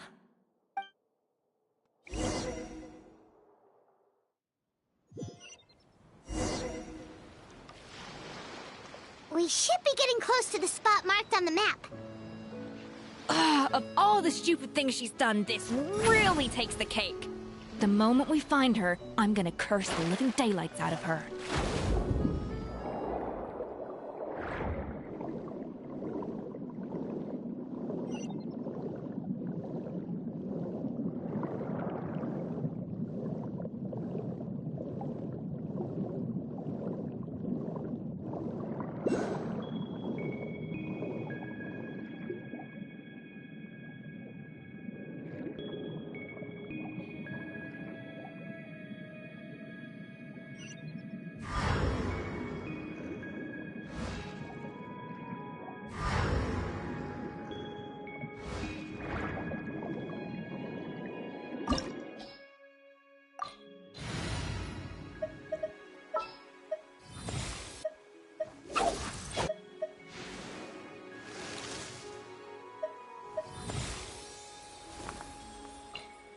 Even when darkness falls, the faithful shall not stray from the righteous path.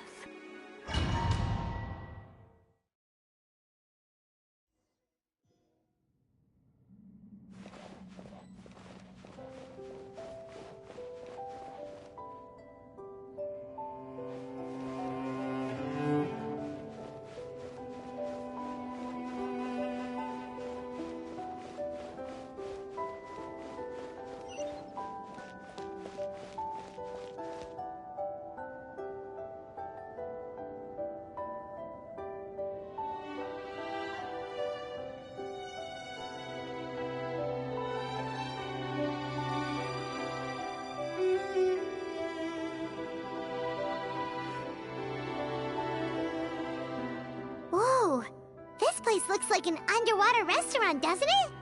Suddenly, the idea of an adventure chef finding secret ingredients makes a whole lot more sense.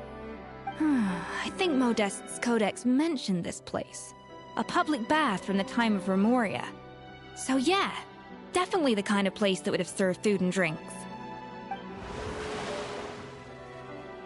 Huh? Some blubber beasts have come to join the party? How did they get here?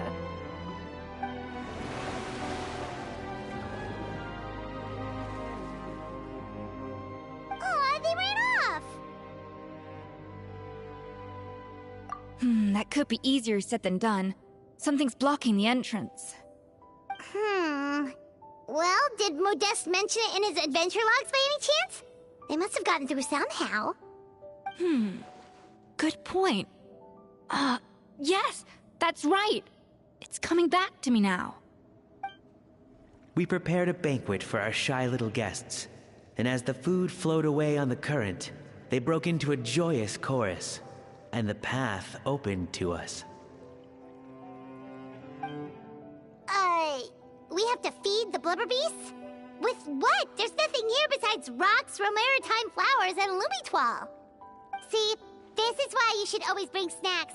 You never know when you're gonna need them. Now we have to head all the way back to shore and grab some. There is no time for that. Romaritime flowers and lumitwal will have to do. They may not look appetizing to us, but who knows? They could be blubber beast delicacies. Wait, we're seriously gonna try this?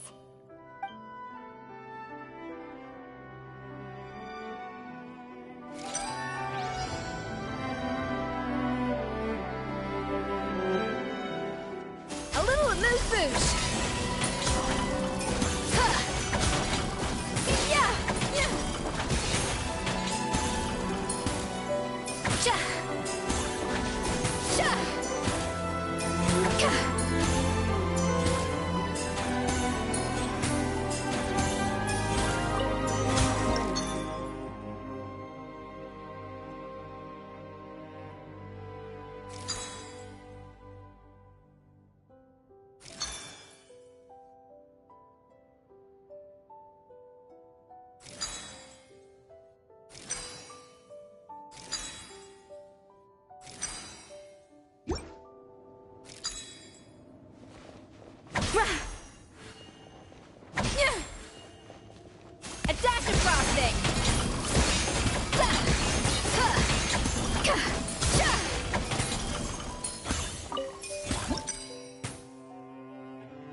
this or not, are we sure this stuff is edible?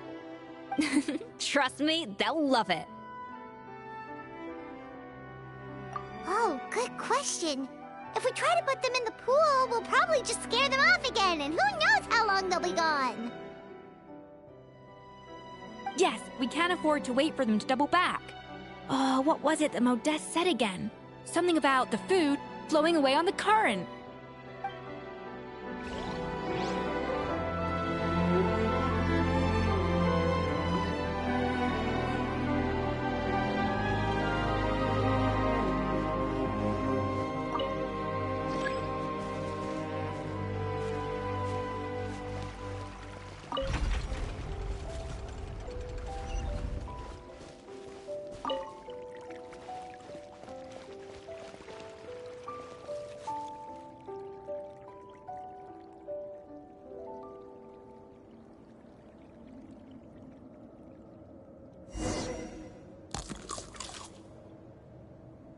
Wow, it's really singing! It must taste better than Paimon thought!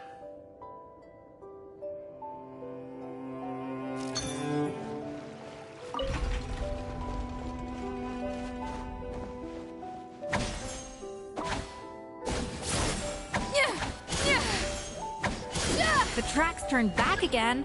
Ugh, so annoying.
Hey, it's open!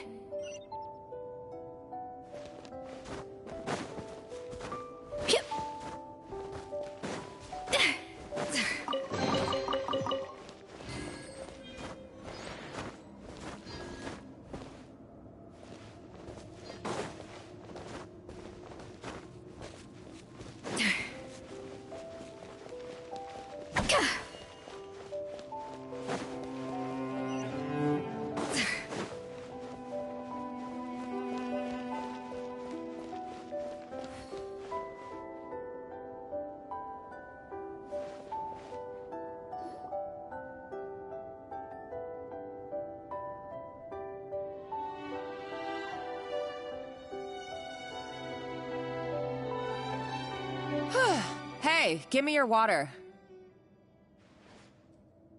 Here. I said your water, the one you just drank out of? Sure.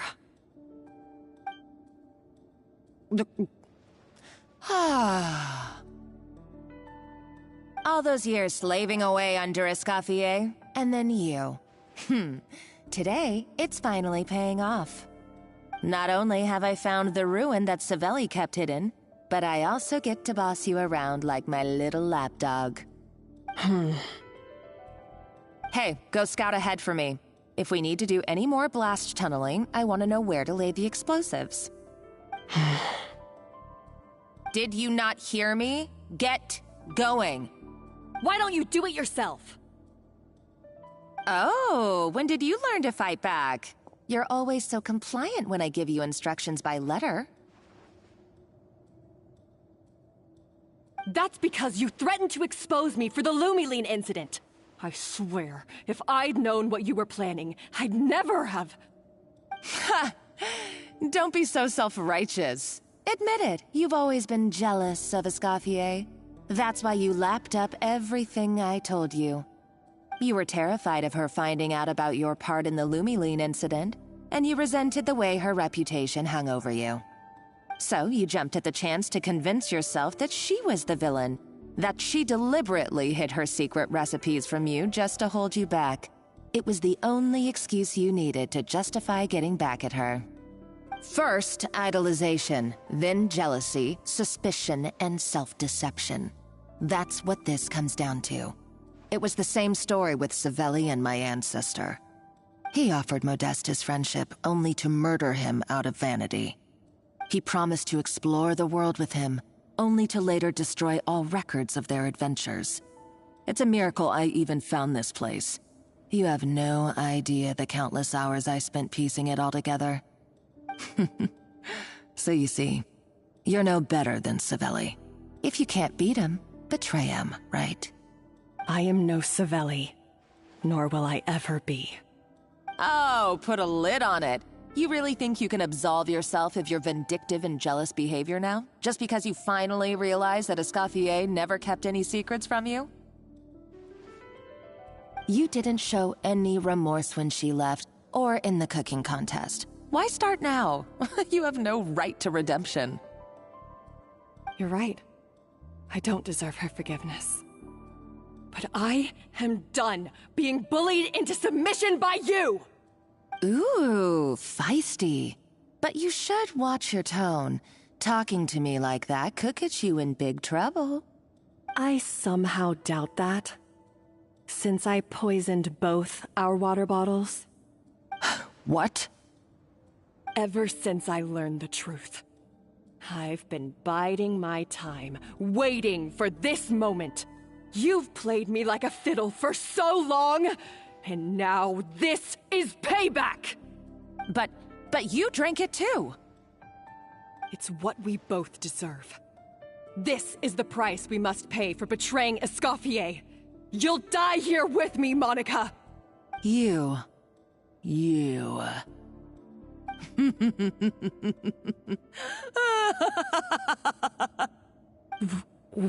What's so funny?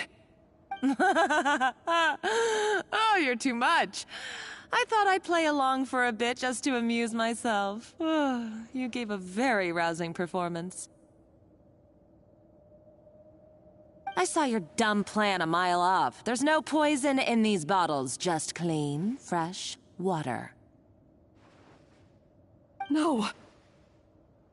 Revenge is a dish best served cold, you know? Did you really think your half-baked plot would fool me? You're a lousy chef, and you make a lousy villain, too. A complete waste of space. No wonder you never amounted to anything. Everything I ever did was a failure. And now, I failed again, for the last time. Hey, why don't you try your hand at being a comedian in your next life? You got a good laugh out of me. But now the show's over.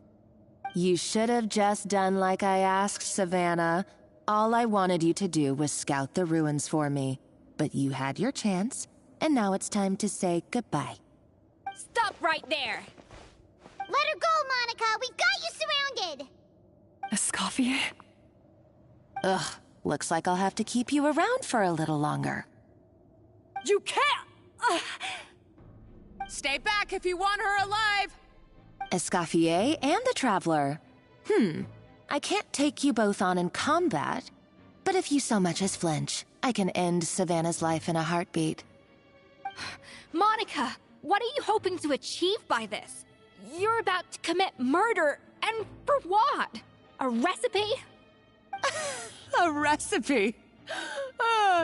You chefs are all blinded by your myopic focus on kitchen affairs. Well, some of us actually have bigger fish to fry. Modeste had a secret. The truth behind his so-called genius, the je ne sais quoi factor in his Gâteau de Bourg, and it's right here in these ruins. Are you serious? You're here because of a Gâteau de Bourg obsession? You've gone completely mad! I couldn't care less about the cake itself. No, the real treasure is the secret ingredient that Modeste sourced from these ruins. He and Savelli were fools. a priceless treasure of Remoria in the palms of their hands, and they thought, ooh, this would go great in our cake mix. We're talking about a powerful stimulant that also sharpens the senses. That's no cooking ingredient. It's a groundbreaking drug. That's right, I've done my research. It was a drug that Remoria developed for their war machine. I could make a killing by selling it to the treasure hoarders or the Fatui. Will you listen to yourself? You're completely delusional.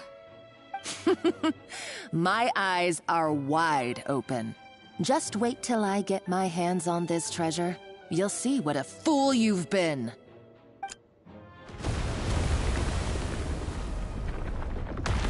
Wait, what's that sound? Just when I thought she couldn't get any crazier. She's lucky the whole place didn't collapse. Uh-oh, Savannah's gone too! Monica must have taken her. Oh, what a coward.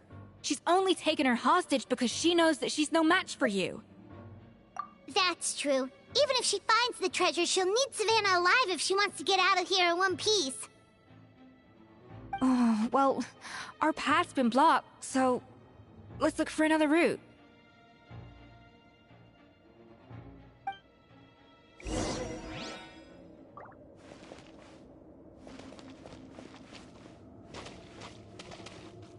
A little amuse-bouche! The water looks pretty deep here. Maybe it leads somewhere.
They were probably awakened by the explosion just now.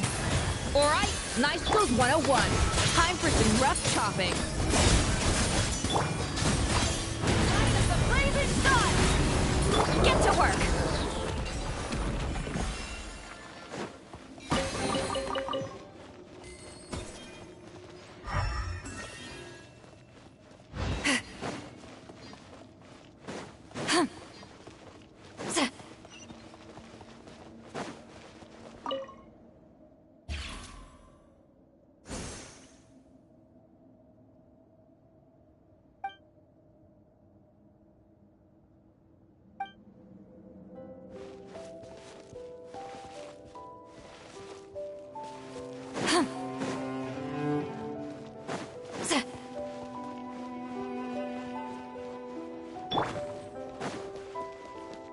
Another door? Guess we need to prepare another feast for our guests.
It seems to really like the texture of Rome maritime flowers.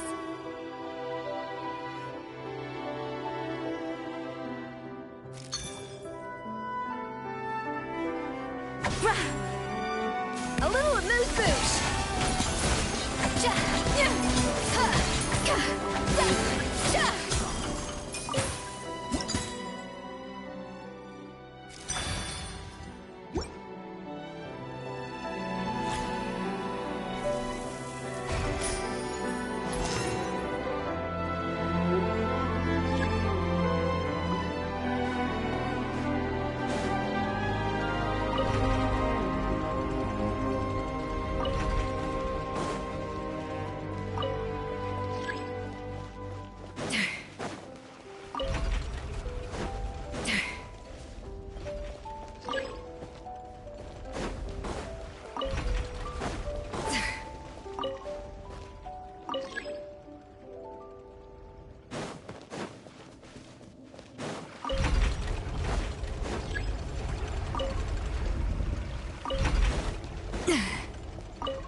A dash of frosting!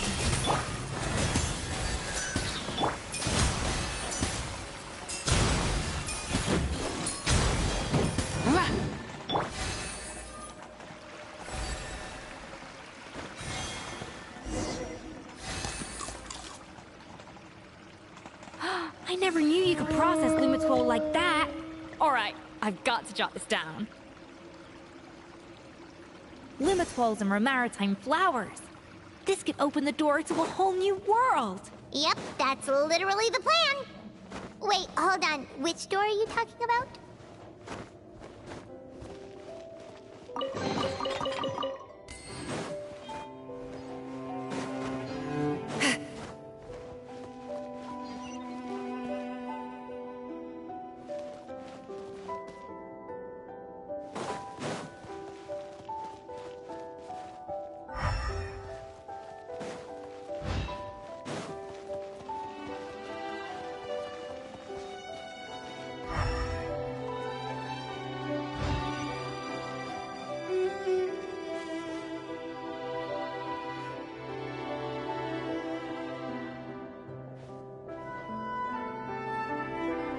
That's strange. These don't look Romorian to me. More like last century Fontaine. Adventurers from last century Fontaine, huh? Oh, Modeste and Savelli, do you think they camped here? By the looks of it, this was a one-person camp. They adventured together, but maybe one of them came back alone at a later date. Huh, you really think so? Trust our adventurers' instincts. We're pros at this stuff, just like you're a pro in the kitchen. Okay, well, the Traveler has more adventuring experience overall, but Paimon's definitely a pro rummager from all those treasure chests. Darn it! Paimon was just about to show off her rummaging skills! Huh, no kidding. Are all adventurers so obsessed with journaling? I mean, I guess I take a lot of notes when I'm cooking as well, but I thought that was just me. Anyway, let's find out who was here. It's been years since I've last visited these ruins. It's exactly the way I remember it. This place probably hasn't changed in millennia. Sadly, up above, on dry land, everything has changed. The treasure of Remoria. That's what we used to call it. Modeste was right about its potential. It turned Gâteau de Bourg into a national sensation. Our limited stock of the substance meant that the gâteau could only be produced on a small scale. But this only drove up the popularity all the more. Modeste was right about that too. He predicted all of it. He was praised as a genius, while I, as the one person who'd ever disagreed with him, was labeled a talentless fool. Modeste tried his best to console me, but I knew better than anyone just how great the gulf was between us. Our conversations grew scarce, and we saw less and less of each other. I didn't fight it. He had new friends and a career of his own. Why invite further disdain by inserting myself where I did not belong? I told myself that maybe one day, when I finally created a masterpiece of my own, I'd be able to face him without shame. Or maybe one day, when I've put these feelings of self-loathing behind me, I'd be able to ask him with a smile on my face, how about we go on one more adventure, for old time's sake? Unfortunately, that day will never come. So it was Savelli. From the sounds of it, he came back after Modeste had already died. I always thought it was just a legend. But if it's true, then this must be the place where they found their secret ingredient, the birthplace of Gateau de Bourg. In that case, what does that say about the death of Modeste? If it's all true, maybe Savelli really did have something to do with it. The taste of Gateau de Bourg has changed. Modeste was convinced of this, even though everyone swore they couldn't tell.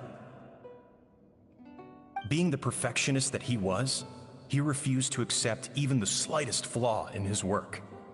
He stopped all sales of the product, locked himself away in the kitchen, and worked day and night, vowing to find out where he had gone wrong.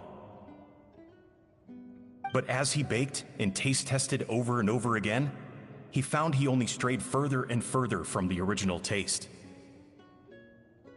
It was only when he was sipping on coffee one day and realized he could not taste the bitterness that the truth finally dawned on him.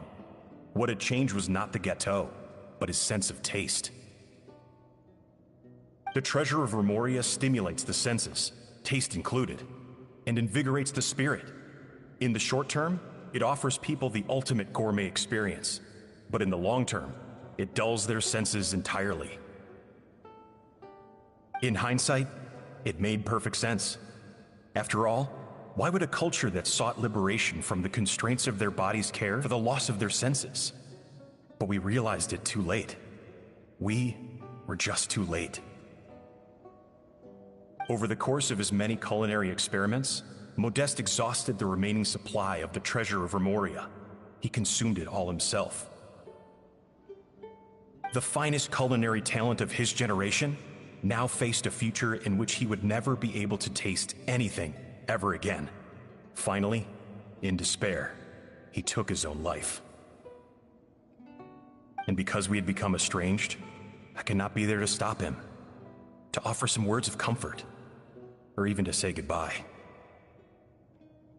Yet despite everything, he sent me his final letter.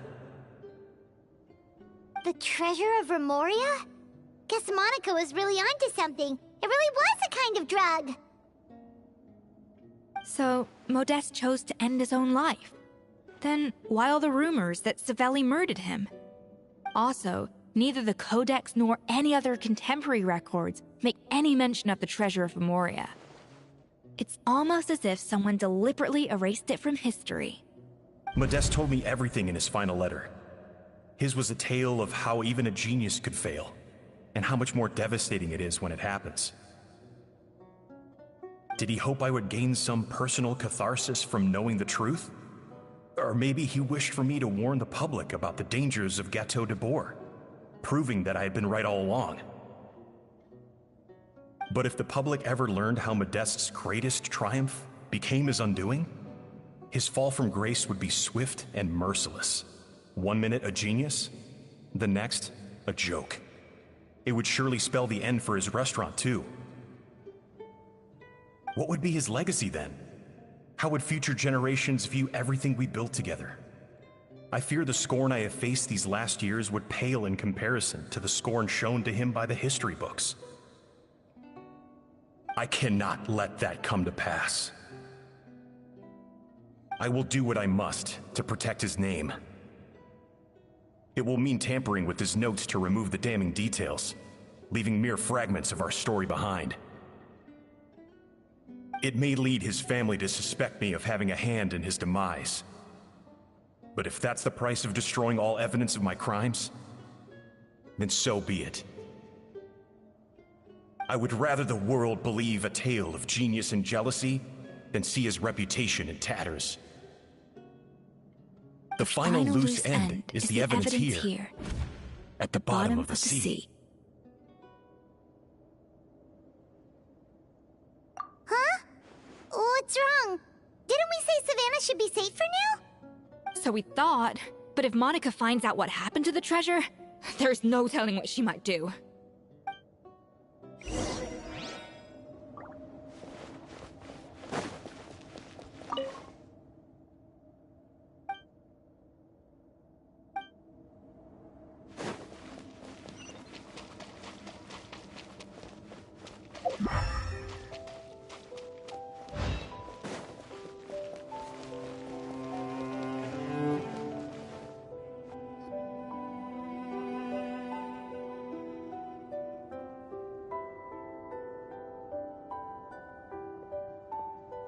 The treasure of Remoria.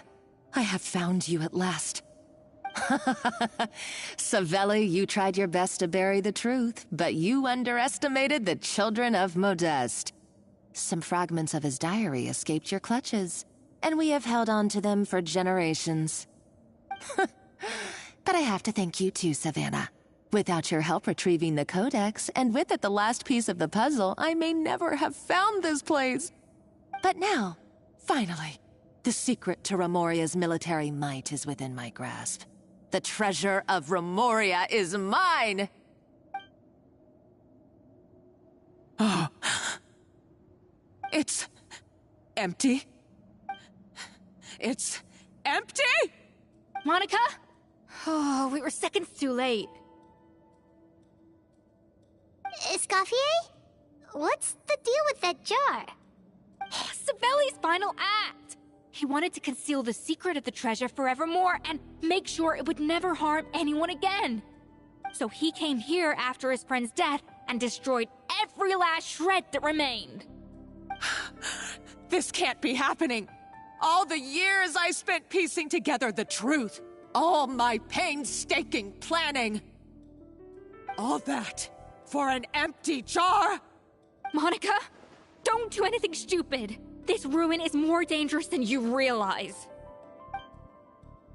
Oh, shut your pie hole! Praise be to Lord Remus. You barbarian shall be slain.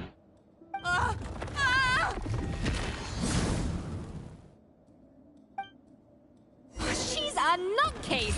A liability to herself and everyone else! Well, now it's up to us to clean up the mess she's made. Take these golems out!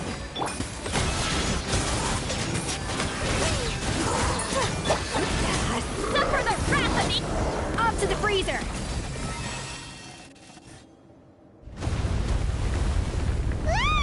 Why is this place still shaking?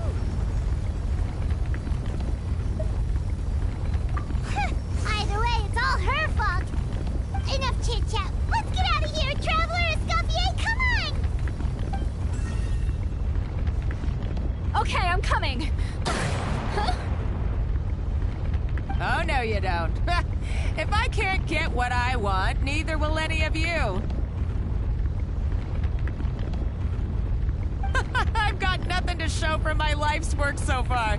But if I can take another so-called genius down with me in my final moment, then it was all worth it.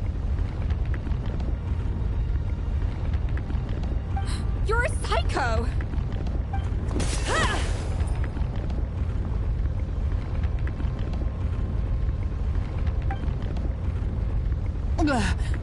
Savannah? Oh, when did you wake up?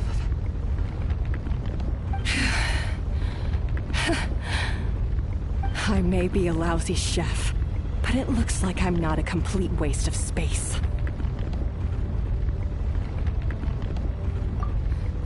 Traveler? Okay, let's go!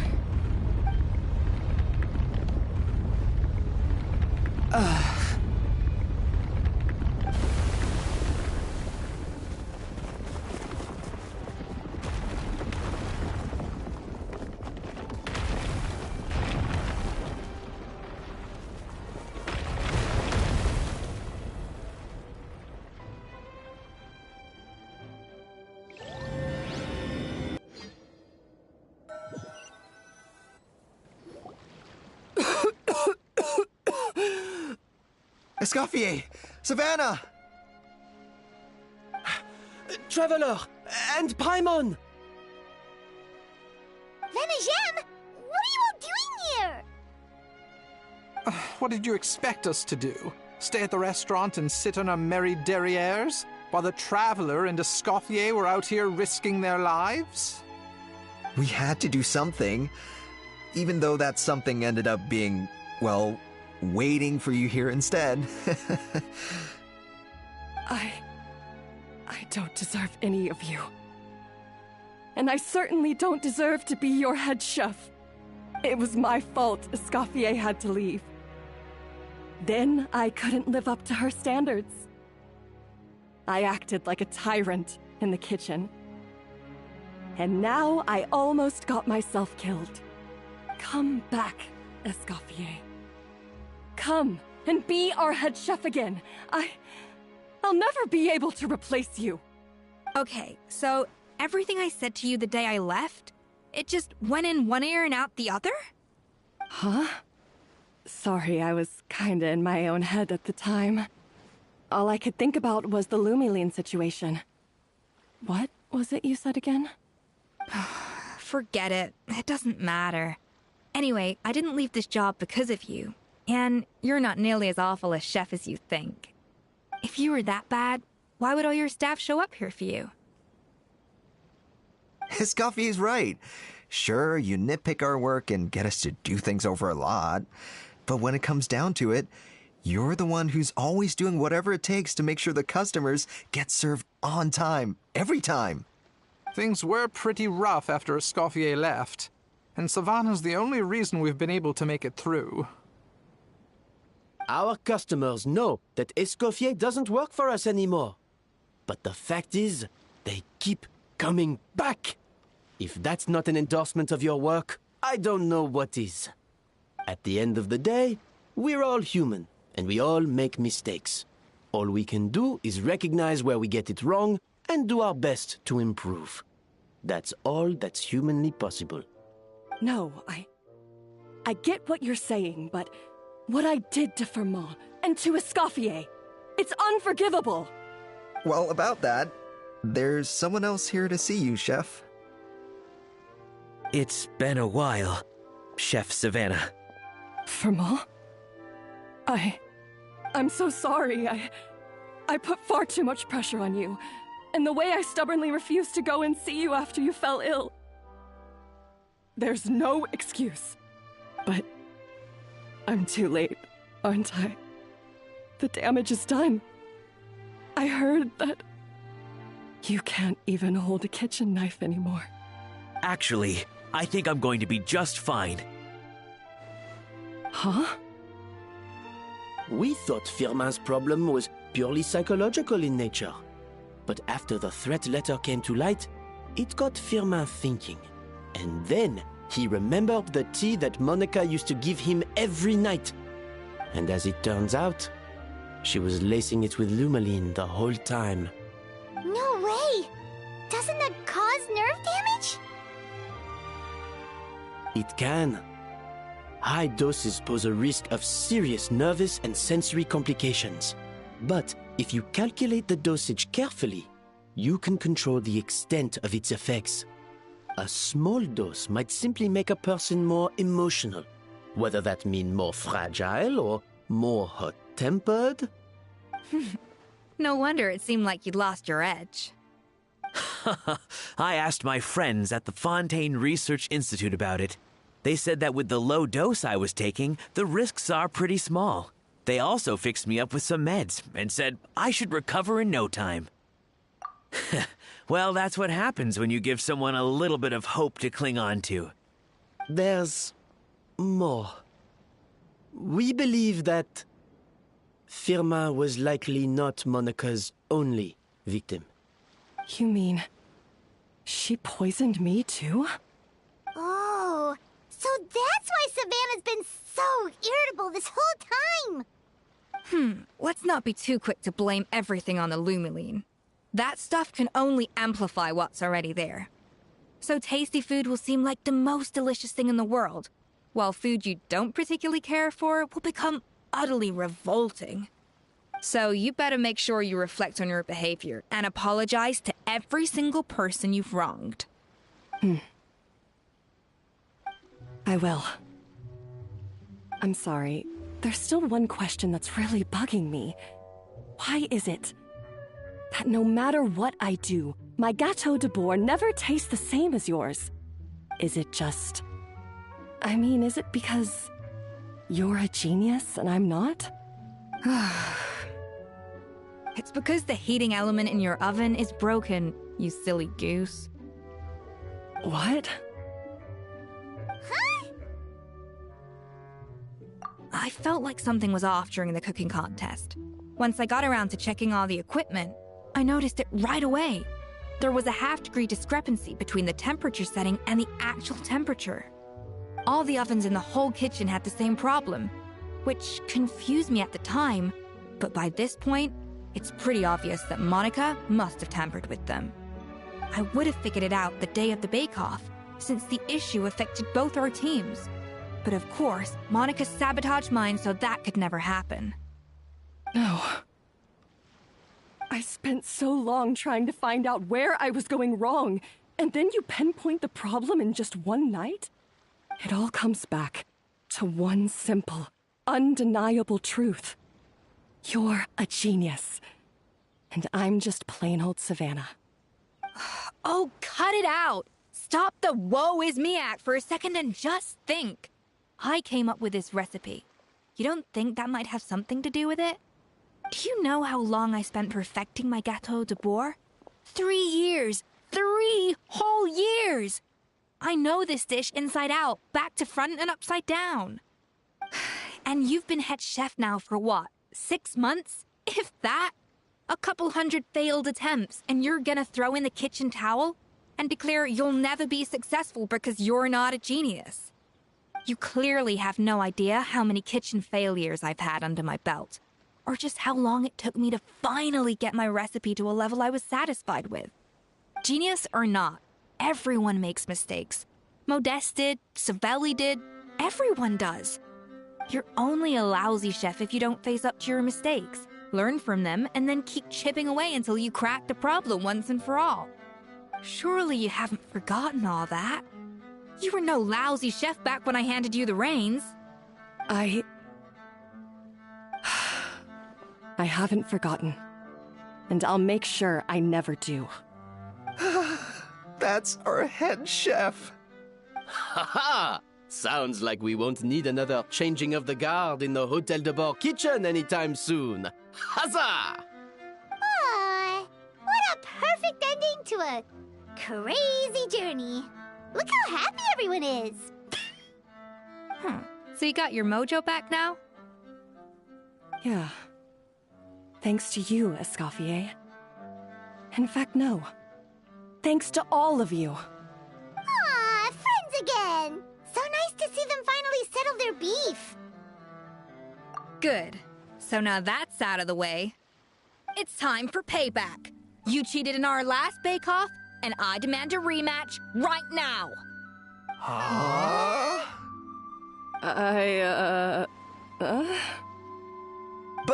But that was mostly Monica's fault, wasn't it? Right. And also, does it have to be right now? Savannah's only just got her mojo back, and you barely escaped from a death trap. No excuses. This is a cooking contest between 2 top chefs, and nothing will stand in its way. So grab your spatula and get ready, because this rematch is happening today, right now, this instant. Hey, so, this whole time you were salty about losing? The second cooking contest commences now! This time, No more games, and no holding back!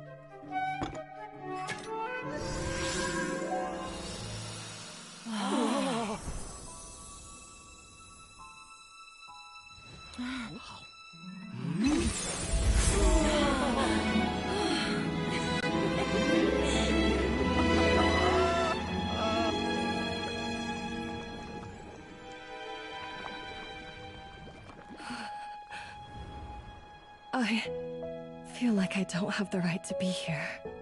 Hey, what are you so afraid of? You can't unbake it now. And if you don't serve it, then good or bad, you'll never find out how to improve. If you're too scared to fail, you'll never know what real success tastes like. So? Embrace your failure. Taste it. Digest it. That's the way to success. I don't know. Sounds like it's easier said than done. I'll do it.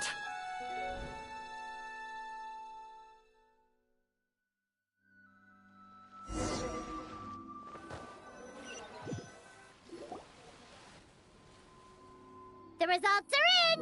A landslide victory for Escoffier! Quite rightly, too. Piece of cake.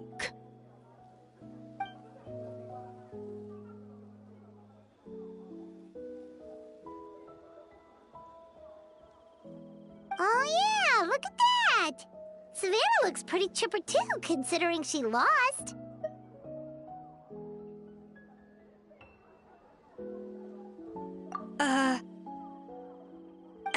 Now, where were we? Yes. Do you have any more questions for me after everything that's happened? I thought Navia would have filled you in. And actually, I said all this to Savannah before I left. Although, as we saw, I don't think any of it sank in. I had two reasons for leaving. One was the food safety incident, of course, but the other was that the Hotel de Boer had reached a point where it didn't need me anymore. So I decided to step down and look for new opportunities to improve myself. Improve how? Well, a while back, I got to know a fellow chef from Liyue, and in her, I saw so many new possibilities. She has that same adventurous spirit that Modeste and Sibeli had in their youth. Slime mucus, lizard tails. With her, nothing's off the table. There's a whole world of new flavors out there waiting to be explored, hiding away in ingredients we overlook. Case in point, remember those Romaritime flowers down in the ruins? I used them in the cooking contest just now. Did you taste the difference? What? Paimon didn't notice at all. Half of the art of cooking is dissecting the recipes of previous chefs and figuring out the exact constellation of elements that gave their work its signature taste. And the other half, it lies in freeing yourself from the confines of the kitchen. You've got to go out and explore the endless possibilities out there. Uh-oh. Paimon's suddenly not sure she wants to try your cooking anymore.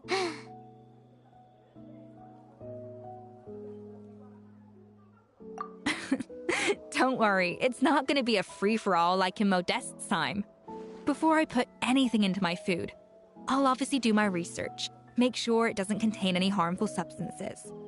In the meantime, take this. It's a recipe for Petit Gâteau de Boer revised version.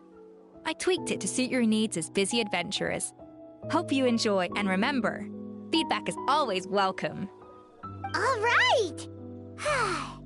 So, do you ever see yourself returning to Hotel de Boer? Oh, of course. I've already promised Vanisham that I'll come back every once in a while to make sure the quality of the food remains at an acceptable level. You know, Paimon's still a little disappointed that we never got to see the treasure of Remoria. Surely Monica wouldn't have gotten drawn in so deeply if it wasn't for all the mystery surrounding the original Gâteau de Bourg. She practically dedicated her life to finding the lost pieces of Modeste's diary, then went to all that trouble to infiltrate the Hotel de Bourg. And in the end, it was all for nothing. Since you mentioned the treasure, between Modeste's writings and what we saw in those ruins, I think I may have figured out the truth. The so-called treasure of Remoria was most likely a substance that the Remorians extracted from Lumitoiles, better known to us as Lumiline. Huh? So then, why all the hype back in the early days of Gâteau de Bourg? Don't forget, it was a very different era. We could barely even refine sugar back then, so desserts were very much in their infancy. In a world of bland food, it's no wonder that the first thing to really excite people's taste buds took the world by storm. And as for the Lumiline, it may well have been somewhat valuable in ancient times. But these days, it's just another drug from the Fontaine Research Institute. Even if Savelli hadn't destroyed it all, I doubt it would be worth that much these days.